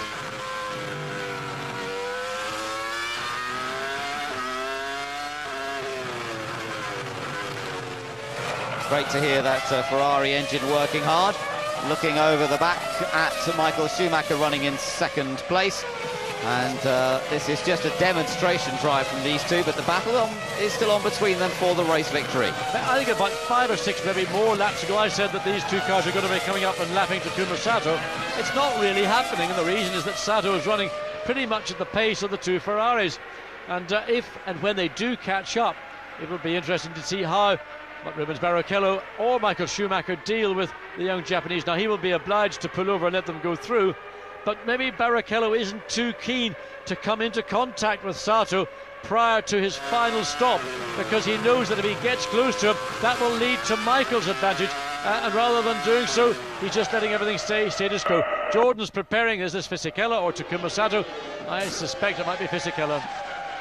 Well, we shall have to wait and see, and Fisichella's just come past the pit, so it may well be Takuma Sato. Well, I think you might be right, Ben. It could only be one of the two of them anyway, so as Fisichella goes past, it is Takuma Sato who comes into the pits. I've had a lot, so that times are really quick. So you did a good job, but we're going to keep the momentum up, okay? And there you can hear the radio, the team telling him he's doing a fine job. Fuel goes on board. Let me tell you that it's a little bit of a slow stop for Sato. It took 11.6 seconds before they got him on his way again. Yes, I think maybe that was the result of a very, well, slightly less heavy fuel load going in that first stop. Nonetheless, the team are 100% behind him, and they're telling him he's done a good job. We know he's doing a good job. We can see that, as can you at home. If you want to go on to number 5, push the button 5 on your receiver, you can get the information channel and watch what goes on racetrack from a statistic point of view.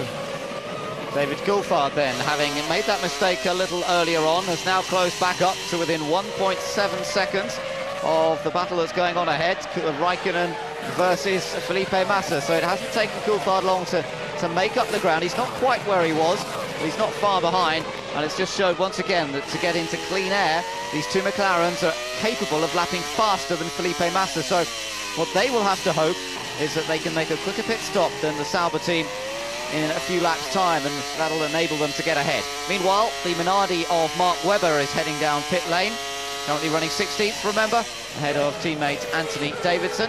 Had a little bit of a problematical pit stop last time out. Looks as though he stopped a little more cleanly this time. The crew go to work, and just waiting. There is a problem, I think, down there for Webber. Just looking down in the pit lane, there is a problem for Webber. Giancarlo Fisichella, he's coming up to put a lap on the Toyota.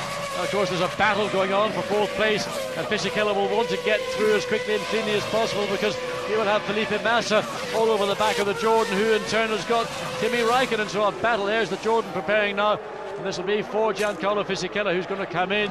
This is lap 51. So the Italian and the Toyota also comes in, and of course the Toyota's going to go all the way down the pit lane. Well, they're both going to be on the speed limiter button. Nevertheless, it's frustrating for Fisichella. Yes, and he's got to be careful, because his advantage over Felipe Massa, only 2.5 seconds, so he can't afford any major problems here. If he gets a clean stop, it shouldn't be a factor, but he'll be looking for no issues. Everything going on safely, is it? Yes, the fuel's still going on board, and a good stop that time. 8.5 seconds. McNish still stationary in pit lane, and Fisichella rejoins the fray. That's the advantage of the Ferraris, though. They are still ahead, despite the fact they haven't made their second stop. Yes, Fisichella again, rather like Ralf Schumacher we saw on his first pit stop, very close to clipping the end of that white line where you rejoin the circuit. But a good stop for Fisichella, 8.4 seconds. And that may be good enough when Felipe Massa comes to make his second and final stop for the day, to see Fisichella retain that 4th place. Ferrari's putting a lap on Fisichella there, of course, and just steaming away with it. But which one will be ahead after the second stop? That's the decisive factor, the decisive moment of this Grand Prix, surely coming up pretty soon with this second round of stops being made now. Good first sector from Michael Schumacher, making sure that he's close to Barrichello, as close as possible.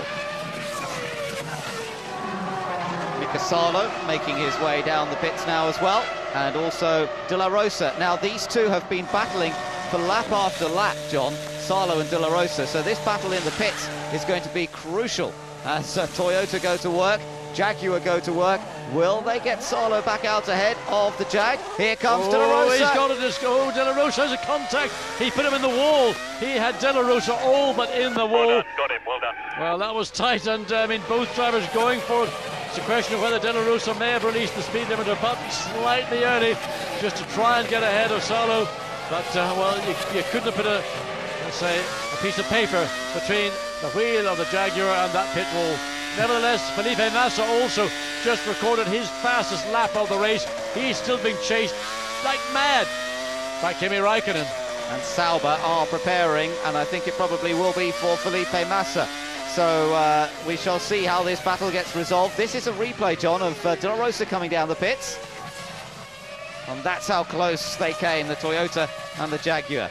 It's just questionable as to whether the Jaguar was still on the speed limiter button. I assume it was, because you can believe me that Salo was accelerating as quick as they can to get down to the head of that pit lane. Felipe Massa's in for the last time.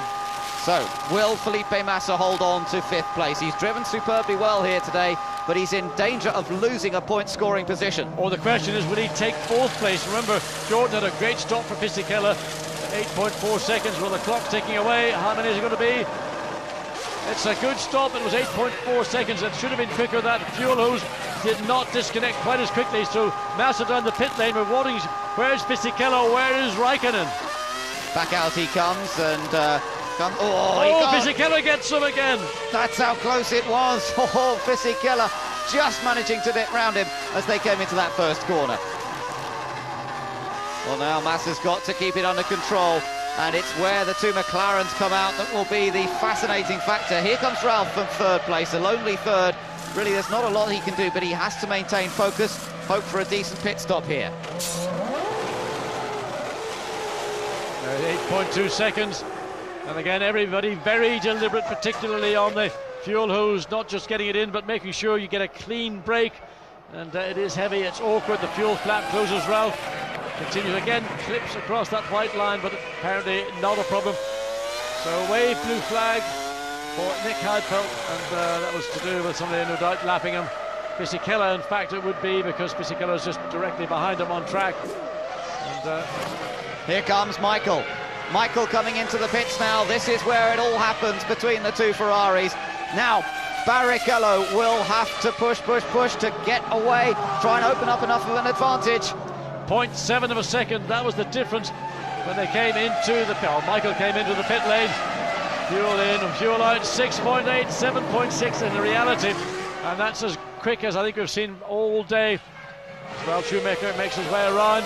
We see Trulli comes out.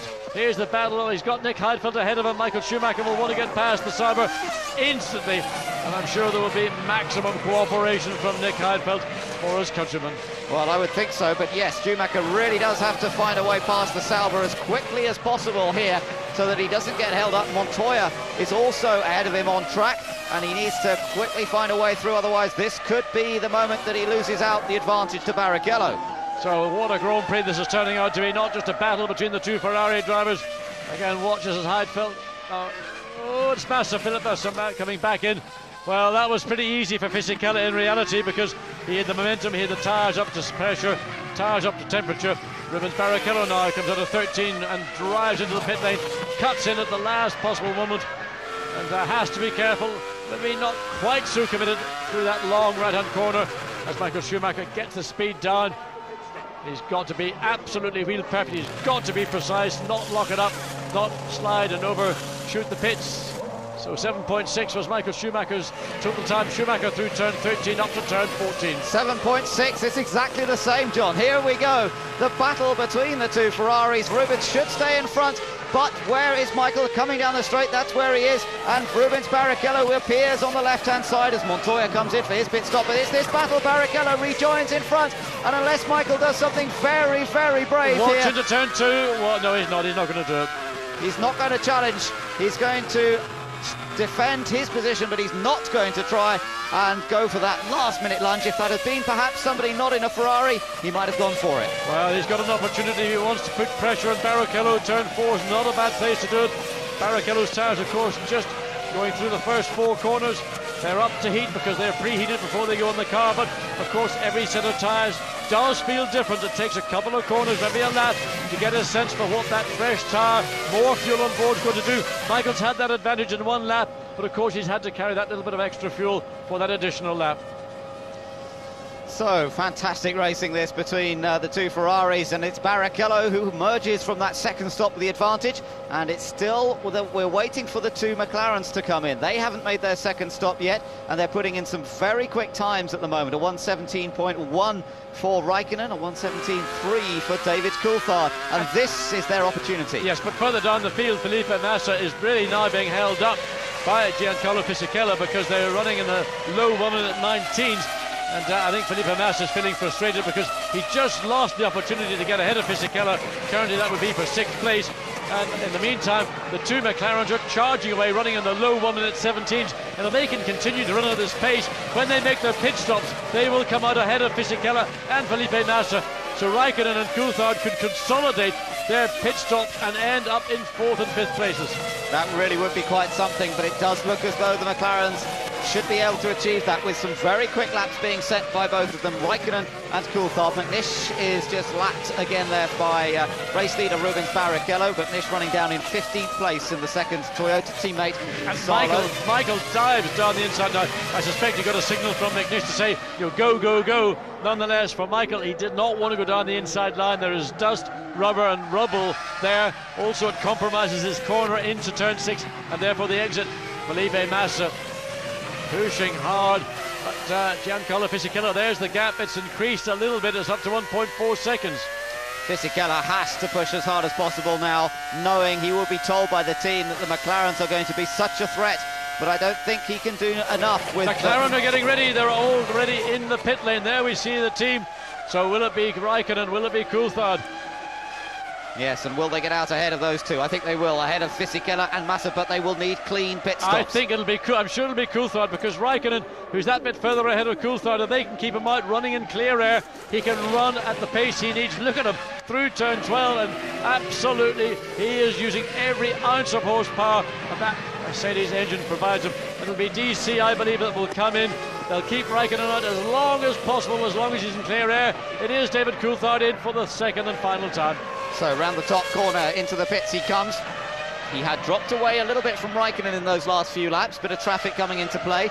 The gap between them 3.3 seconds as he comes in, so not really a prospect here of beating Raikkonen on the pits. It's more a problem or a question of trying to get out in front of the Jordan of Giancarlo Fisichella. How long is it going to take? 8.2 seconds, and now he heads down pit lane as Fisichella comes through turn 13. So Fisichella again with Felipe Massa on his tail, and while all that's going on, Kimi Raikkonen in the 4th place is using every opportunity. Personal best in that first sector. Coulthard comes down the pit lane. Will he get out ahead of these two? He is ahead. Is he out? No, he's already out. It's easy, John. They've made it easy. Those last few laps that they picked up sufficient time. Yeah, massive advantage for the McLarens on the last few laps, and they've easily got in front of Fisichella and Massa, and likelihood is that Raikkonen will do the same next time around. And the problem, I think, was for some reason, well, not only the pace of the two McLarens, but Giancarlo Fisichella on this final run has not been able to run at the pace he was doing in the early stages before the first, and certainly after the first round of stops.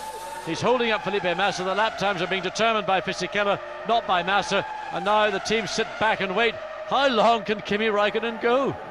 Well, yes, I wonder how many more laps he's going to do before he comes in. That's him crossing the line now, getting a past Mark Webber. Webber still running in 16th place. He's running 1.5 seconds a lap faster on the last lap than race leader Rubens Barrichello. He's some 5.9 seconds behind.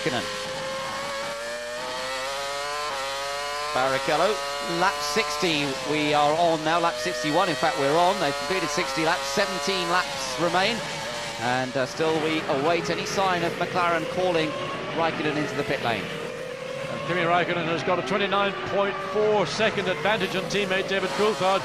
Coulthard, of course, now on his first flying lap. His in and out lap was a 1:39, and that's quite relevant overall in the scheme of things as the engineers work it out. But Räikkönen comes across 1:17.010, and another strong lap, the Finn pushing. I mean, really impressive. Now we're seeing the kind of performance I certainly believe that we would see from Kimi Räikkönen, and I'm sure as the years with his association with McLaren and Mercedes continue, we're going to see something quite remarkable. And we're always looking for somebody to come up and challenge Michael Schumacher. No one really has done that consistently. Is this the man that's going to take the championship battles to Michael Schumacher? Maybe he will be. Well, I have to say his best lap in the last lap. Fastest, quickest time in first sector. Yeah, again fastest in first sector. Amazing performance this from Räikkönen. You know, he's only about a tenth of a second away from the outright fastest lap of this race that Barrichello took on lap number 31. We're now on lap number 60, and Räikkönen's got himself absolutely dialed in here. There is Ralph, not far behind, and McLaren are now preparing for Räikkönen's stop. So as he gets closer to the back of Ralf Schumacher, then it's time for him to come in for his second pit stop. Really, isn't it a great shame that McLaren just couldn't get their act together in qualifying? They just could not find the balance. Oh, look at that! Well, Räikkönen on the curb, but Davidson spun it, and I think Davidson, that may be the end of his Grand Prix. That's a great shame. He's done a really great job all weekend, but I suspect the young man is absolutely exhausted.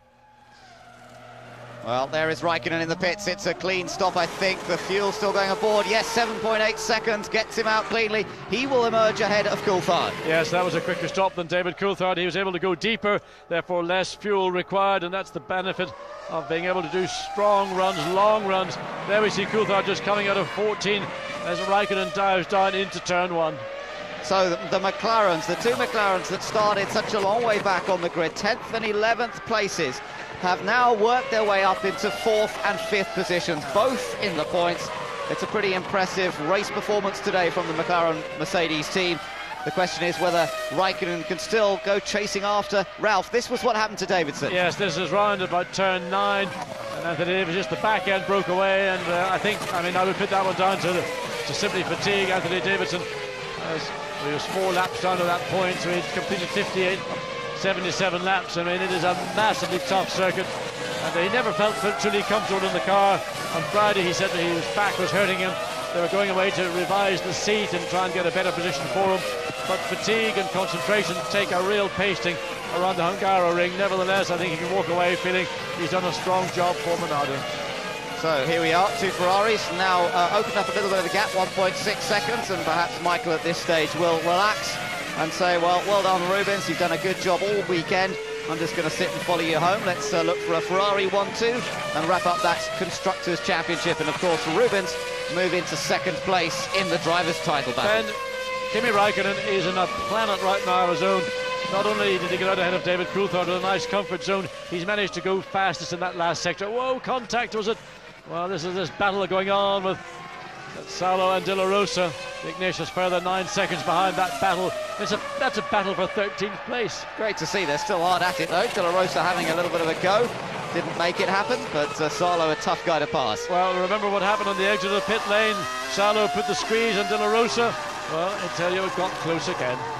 Now we're riding on board with Felipe Massa, who now finds himself outside the points. He's been running in the points all afternoon, but of course now with McLaren having moved up with both cars ahead of this battle that he has with Fisichella, poor old Felipe, nothing he's done wrong, but he now finds himself out of the points, down in 7th place. and that would be a bitterly disappointing pill to swallow if he stays there and fails to score. Yes, and of course crucial to both teams, because Cyber on 11 points, Jordan on 6. Fisichella in the last of the point scoring positions gets 1 point, so Jordan would gain a point up to 7-4 behind Cyber as they go to Spa-Francorchamps, Belgium. So that squeeze on the battle for fifth place in the championship is going to get very heated indeed, and it's taken some pressure possibly away from Renault, who currently have no one in the point. Jarno Trulli, their sole runner, behind that battle for 6th place in 8th. It's tough time for the Sauber team, having seen their man drive well, the car perform faultlessly, but he's gone from possibly scoring 2 points earlier on in this race to now scoring nothing, and that's all down to the effect that the McLarens have had by moving up through the order. Reliability's been pretty solid up front, I have to say, in this race. We haven't seen too many problems for the front runners as such.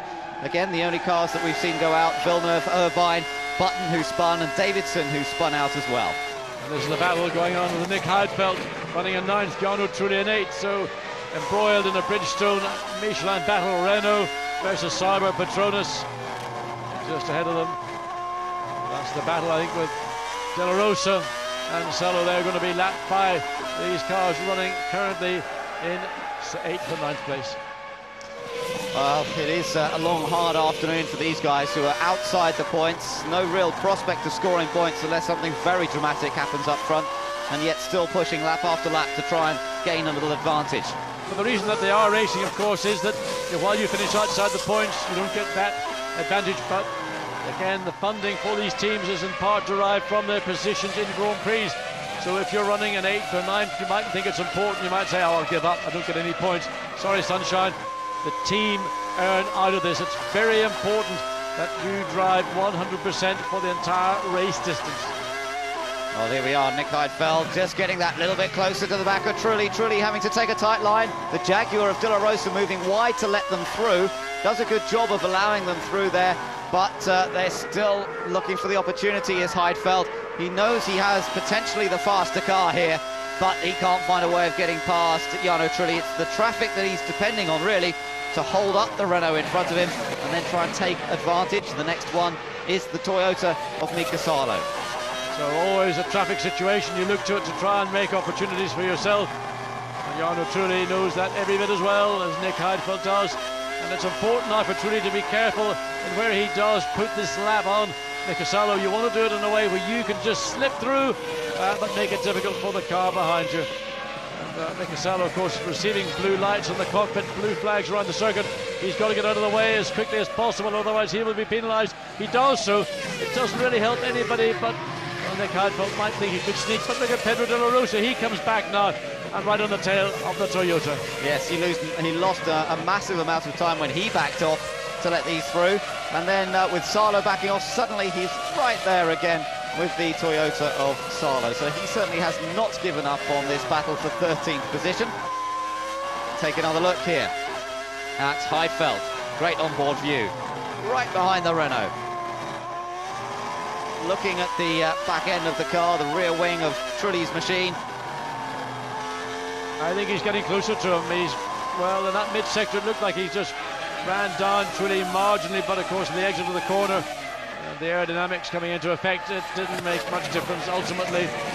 And it's a frustration to be in a situation like that. I'm sure Pedro De La Rosa's got a lot of debt he wants to settle. He got squeezed in the pit lane, he got squeezed around turn 13 into 14. In the meantime, Michael Schumacher, well, he's just going through the motions. He's lapping in 1 minute 20.1. One would be indicating that he would. In fact, Rubens Barrichello likewise running 1:19.0. So Michael clearly is backed off. Rubens also has backed off. They've got a 25-second advantage between 3rd place and 1st, and a 21-second advantage between 3rd and 2nd. Loads of rubber there, lots of little rubber particles at the side of the track with the softer compound tyres. Get little shreds of rubber that peel off, and that's what we can see on the outside of the track. Fastest driver around on that last lap was David Coulthard, 1:18.3. Of course, the two McLarens are still pushing quite hard. Raikkonen some 18 seconds behind Ralf Schumacher, so still quite a long way back. It looks as though the top positions are reasonably settled at this stage. and we still have some 16 cars out of 20 that started, so far a good reliability run for most people, as 10 laps remain. Michael Schumacher still using a fair bit of road out of turn 1, but he's not pushing nearly as hard as he did early in this race. Both Ferraris have dropped the pace by a good couple of seconds, really, from what they are capable of achieving. Barrichello still holds the fastest lap, which he's set at on lap number 31. I think you can see visually how much Michael has backed off. The 4.4 second gap has opened up in the last couple of laps. As we look at Giancarlo Fisichella and looking back to see where Felipe Massa is, well, there you see the white nose of the Sauber as they swing their way through. This is the exit of 11 coming into 12, and then it'll be the run down into that tight left-hander that leads up to turn 14. Let's listen to the Honda engine working hard.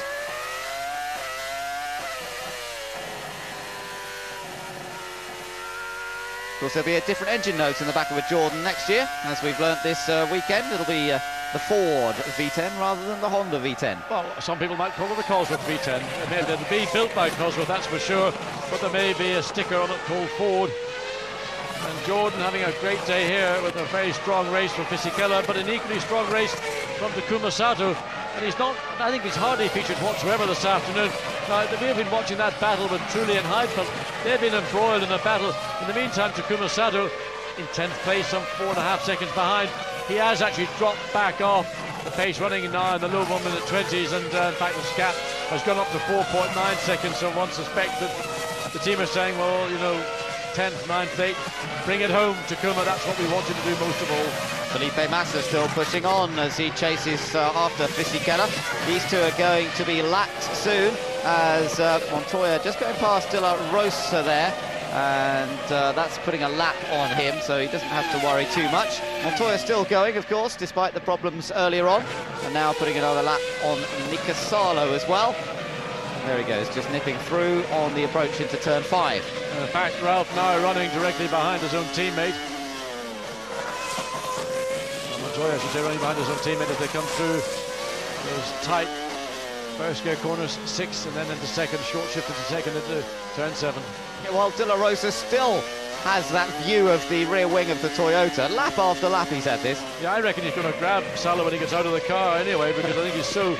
I mean, he'll not be happy. Pedro de la Rosa is one of the nicest people you'll meet in Formula 1, and he'll feel that that was a tough move that was made by Mika Salo, and then it was compounded a couple of laps later. So I suppose if one might say that if situations were reversed, Pedro would have probably done the same, but maybe in a slightly gentler fashion. Maybe that's the case. Well, Jaguar aren't really in any chance of scoring points with their one remaining car here, De La Rosa, because he's all the way down in 14th, but he's still pushing, still attacking, and still trying to find a way past Mika Salo. His future uncertain, of course. Well, a number of drivers' futures still uncertain. We're yet to hear about Jaguar's driver lineup for next year. Bit of oversteer there, bit of a correction.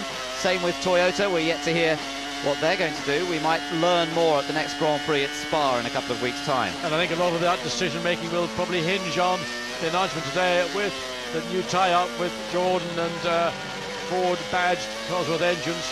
So that may well involve Prenson rejoining the team, because of course the title sponsor Jordan is a German-based company, and the deal may involve commercial aspects and rather complex. I mean, a deal that only Eddie Jordan could put together. He is the deal maestro in Formula 1. So don't be surprised to see Prenson first of all resolving his issue with the team over that dismissal where there was a breach of contract on the part of Jordan. That's going to be resolved, and then a negotiation for any further contract should Heinz-Harald Prenson be the preferred driver of this German/Anglo alliance.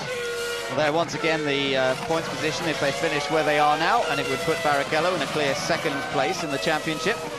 And I'm sure he'll be only too pleased about that, to have a 5-point advantage over the two Williams teammates, who would go to 40 points. Montoya already on 40 points, but well out of a point scoring position here today, down in 11th place.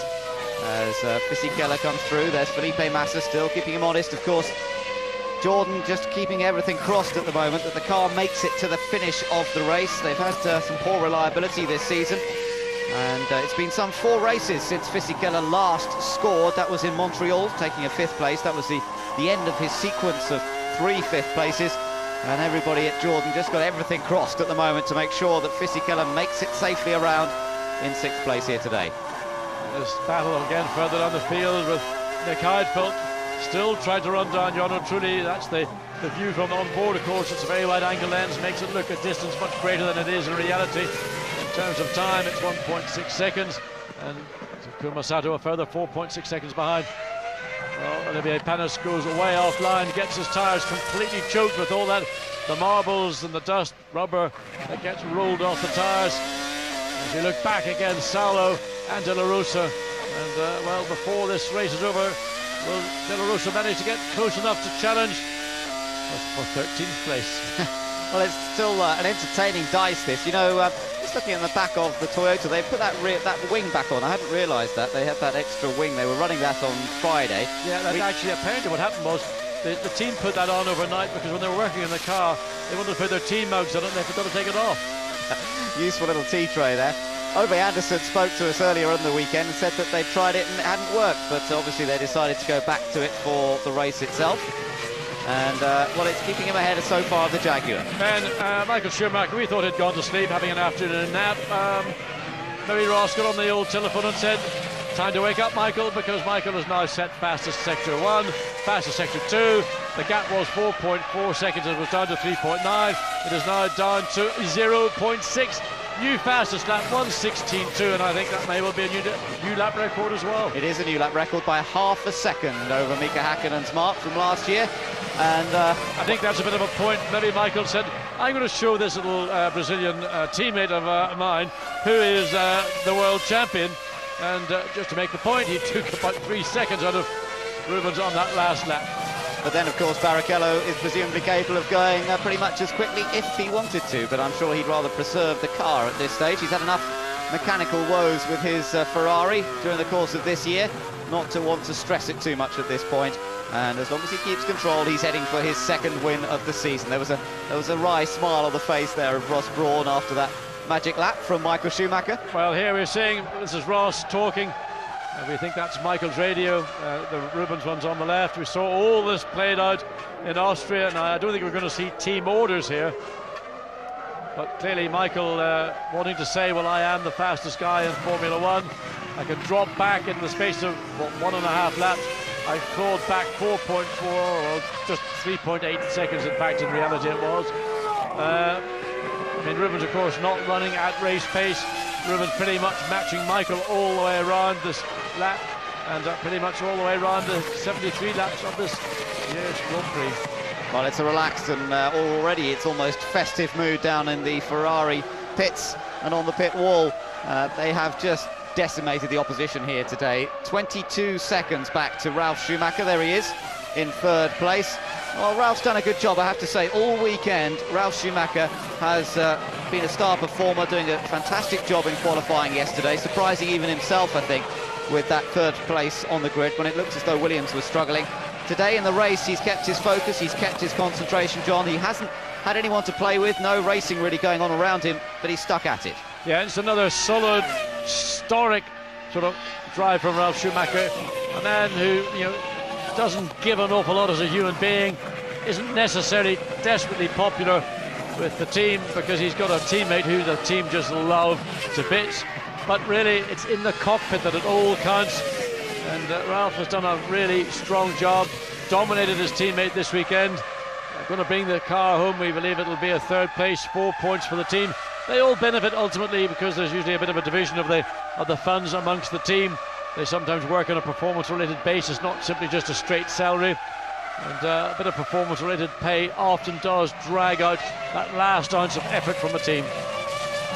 Yeah, well, there's Alan McNish going through shot as he's about to be lapped by David Coulthard. Coulthard, of course, running in 5th place. He's some 6.8 seconds off this man, his teammate, Kimi Räikkönen.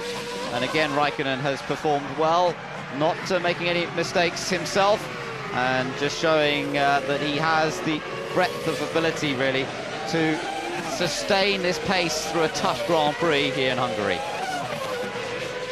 Across the line then, we have just 3 laps to go in the Hungarian Grand Prix, and Ferrari looking set to back up their 1-2 finish here last year with another 1-2 finish, but in a different order.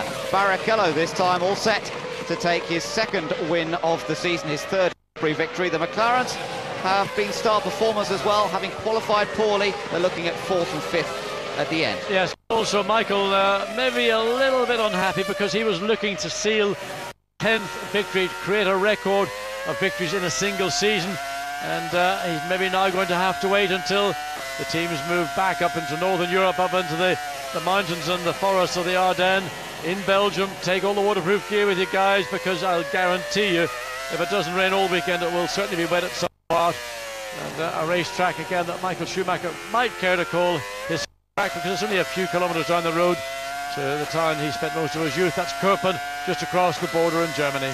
Well, if we're riding with Fisichella here, he's also driven well, looking to score his first ever points in Hungary. Never managed to get in the points before. He had a best finish of 8th here back in 1998. So looking good for him at the moment. Keep fingers crossed as Salo and De La Rosa continue their own private tussle over 13th place. Yeah, they've been at this hammer and tongs since certainly since the last pit stop, and in fact it was pretty much like that before the last pit stop. They came in together, and it was just the last sort of squeeze at the exit of the pit lane that Niko Salo managed to keep ahead of Pedro De La Rosa. And we're now with, well, 2 laps to go. So, and look, watch this. Coulthard just dives through, and De La Rosa pulls over. Now he'll slip in behind Coulthard and hope to get drawn along and take him up once again to the rear of the Toyota. De La Rosa, of course, obliged to let a leading car, do so. He gets blue lights in the cockpit. He'll see blue flags around the circuit. And here we are, riding on board with Rubens Barrichello. He took pole position, a little bit of a surprise, perhaps, to take pole away from Michael Schumacher on a track where Schumacher is always so fast. He led away from pole position, and he's managed to control the pace of this race on the critical moments before coming in and just after making each pit stop. Barrichello has done exactly what is required of him. Schumacher might be shadowing his every move, but it's Barrichello's day here in Hungary. But one might wonder, had the situation been reversed, had Michael taken the lead into that first corner, would they have run nose to tail and 1-2 like this, or would Michael have just given us an example of why he's so effective around the Hungaroring? We've seen that from that lap record, that one at 16:2:07, set on lap 72. So, well, maybe it was a masterclass for Rubens Barrichello today, but Michael clearly still capable of shining and ultimately dominating. Well, he was 2nd here last year, Barrichello. He did a good job behind Michael Schumacher, defended Michael from David Coulthard in the early stages of the race, and did the Ferrari team job perfectly. Michael went on to win the driver's title last year. This time it's a 1-2 for Ferrari, and with this victory, Ferrari take their 4th Constructors' title in a row. It's been a fantastic season for them, and they cap it again here. Round 13 of the championship, it's a 1-2 finish. Barrichello wins in Hungary. A superb job from Ferrari yet again. I mean, this team has been supreme throughout the year. They've tied up now the Manufacturers' Championship. And Ralf Schumacher comes across some 12 or 13.3 seconds behind Rubens Barrichello. A really strong drive from Ralf Schumacher. He'll feel happy with that, with equipment that really wasn't anywhere in the same race. But here's been, for me, one of the stars of this race, and his star's going to shine brighter and brighter in the future. Thank you! Thank you! Thank you! Thank you! Thank you! Thank you! Well, one assumes that's thank you. I do my best to translate Finnish. Well done. Speak up a bit of rubber. Speak up. The picking up a bit of rubber, of course, is just to ensure that the weight of the car is on or over the 600 kilograms, which of course is the minimum weight, the driver and fluids on board. So just to be sure, you can pick up maybe another 3 or 4 pounds or a couple of kilograms of rubber, and there's plenty to choose from around this racetrack today.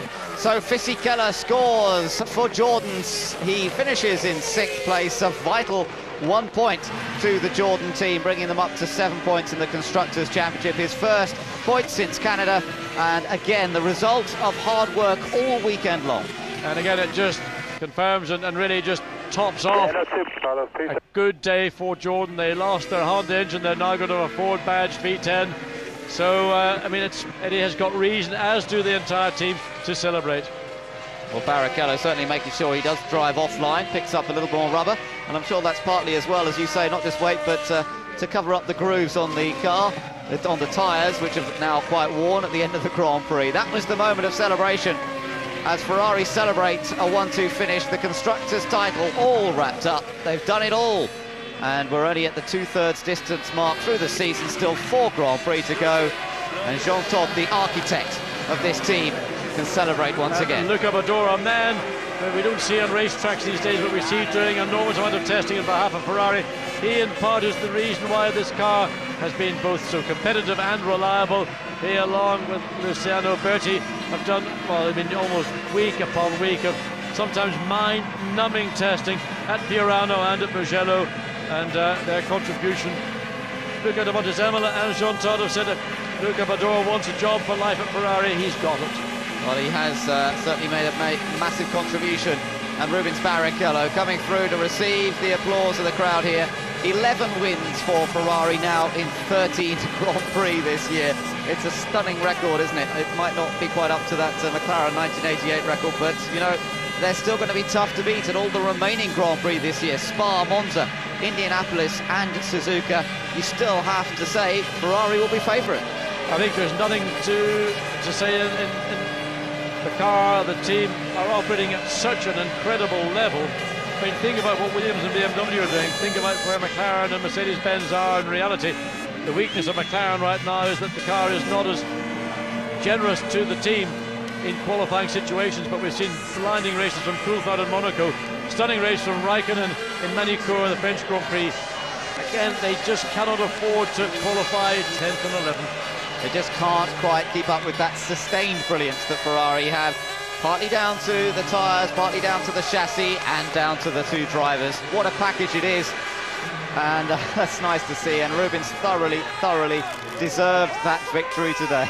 And look at them, pair of them, they're as fresh as a daisy. I mean, you'd think that after 77 laps pounding around here, 190.190 miles, that you'd be completely exhausted. I mean, they were driving hard, other than for the last 10 or so laps of this Grand Prix, yet they're both absolutely ready to do another Grand Prix. Well, there are the Constructors' points, and Ferrari have indeed wrapped up the championship, some 77 points ahead, and with 65 points available, that means it's all over for Williams BMW, as they really expected. They're still involved in a battle for second place in the Constructors' Championship with McLaren. But, well, Ralph scoring 6 points here today, of course, and McLaren are slightly outscoring because they got both of their drivers into that top 6. There the celebrations, though, Michael. There's Felipe Massa. You know, I do feel for Felipe Massa today, John. If somebody deserved a point, it was that young man. Unfortunately, he was best of the rest in 7th. Yes, but I think that race again will be noted. It was a very, very strong race. He raced hard all afternoon with Giancarlo Fisichella, probably one of the most underestimated drivers in the paddock. But Jordan performed, it was reliable, it had the performance, and I mean, you can't take anything away from Jordan. They earned that point. It wasn't one that was deserved, that was an earned point, and that was due once again to a superb qualifying from Giancarlo Fisichella. Felipe Massa, he may have redeemed himself, I'm sure he has. Well, the fans are on track. They're getting ready for the top 3 to appear on the podium, and I'm sure we're going to see a very happy Rubens Barrichello.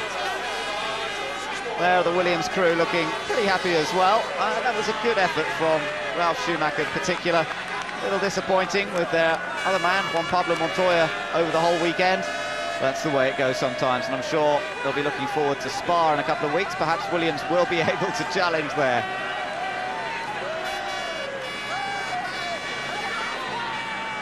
So let's take a look through the results then. Ferrari 1-2 with Barrichello taking his 2nd win of the season. Michael Schumacher shadowing his every move.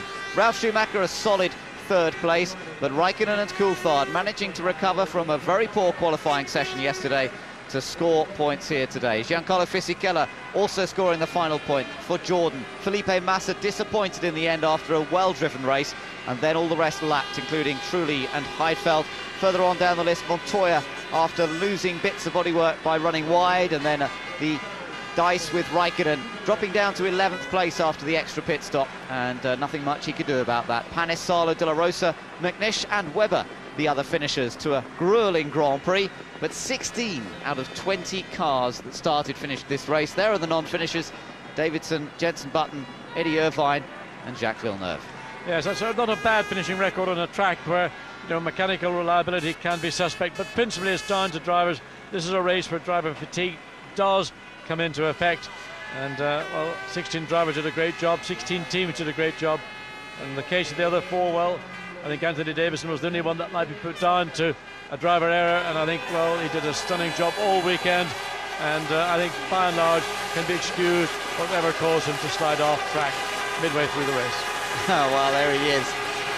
Well done, Rubens. You did everything asked of you. Fantastic job.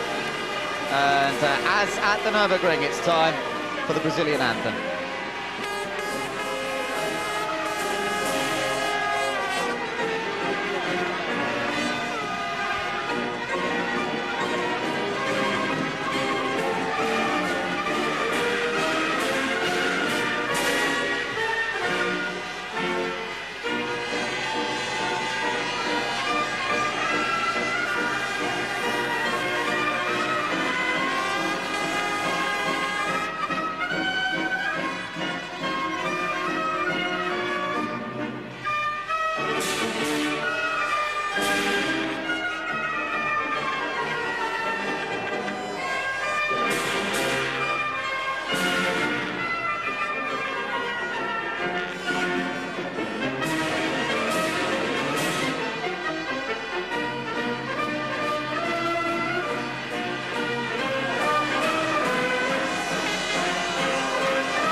Barrichello, therefore, celebrating his win here in Hungary. It's a tremendous atmosphere, fantastic amount of Ferrari support, and well deserved. And I think also a really, really popular victory. Rubens, who has done a great job for the team, supported Michael Schumacher all the way through the year. Won in Germany, won the European Grand Prix when Michael made an error, and now it's payback time. And I think that genuinely people here, both within Ferrari and the fans who are all over the racetrack and crowding into the pit lane, thrilled to see the Brazilian take his second victory of the year. Well, Michael Schumacher receiving his trophy for second. A 1-2 dominant performance from the team. That's what they enjoy. They've shown everyone else the way to go. And Ralf Schumacher, good to see he's still got a smile on his face. It's a lovely atmosphere down there today, and he can't help but getting swept along by it after his hard-fought drive. Well, it was a lonely time for him, but you know, he showed good pace, certainly at certain sections of the race. Couldn't maintain that Ferrari pace in the early stages, though. No, they couldn't, but I think what he did, he showed a lot of character. And there we see, in fact, the race pace, Ben, virtually within half a second of last year's race time, which I suppose maybe due to the fact that both Ferraris did back off fairly dramatically in the last 10 or so laps. Otherwise we'd have seen this race maybe about 15-20 seconds quicker than last year. Ferrari dominated everything. They were fastest in every practice session. Pole position, fastest lap, the 1-2 finish. Just perfect. He's got a Rubens is going to have to be a bit careful the way he waves that bottle around. Yeah, he was sort of waving around. I think Jean Todt, if he didn't get a clunk on the head, he certainly got pretty close to it. Of course, Jean Todt once again getting a real eye full of sparkling, sticky champagne, and Rubens, well, he is delighted. He is absolutely over the moon. And I think he might have clobbered Jean Todt because his eye looks a little bit red, and he certainly got it closed. Oh, that's yeah, that could have been a little bit painful indeed, as you say. But Barrichello just celebrating this moment, making the most of it. And of course, Ferrari's constructors' title, that is their 12th constructors' title over the years. That puts them 3 ahead now of Williams with this 4 in a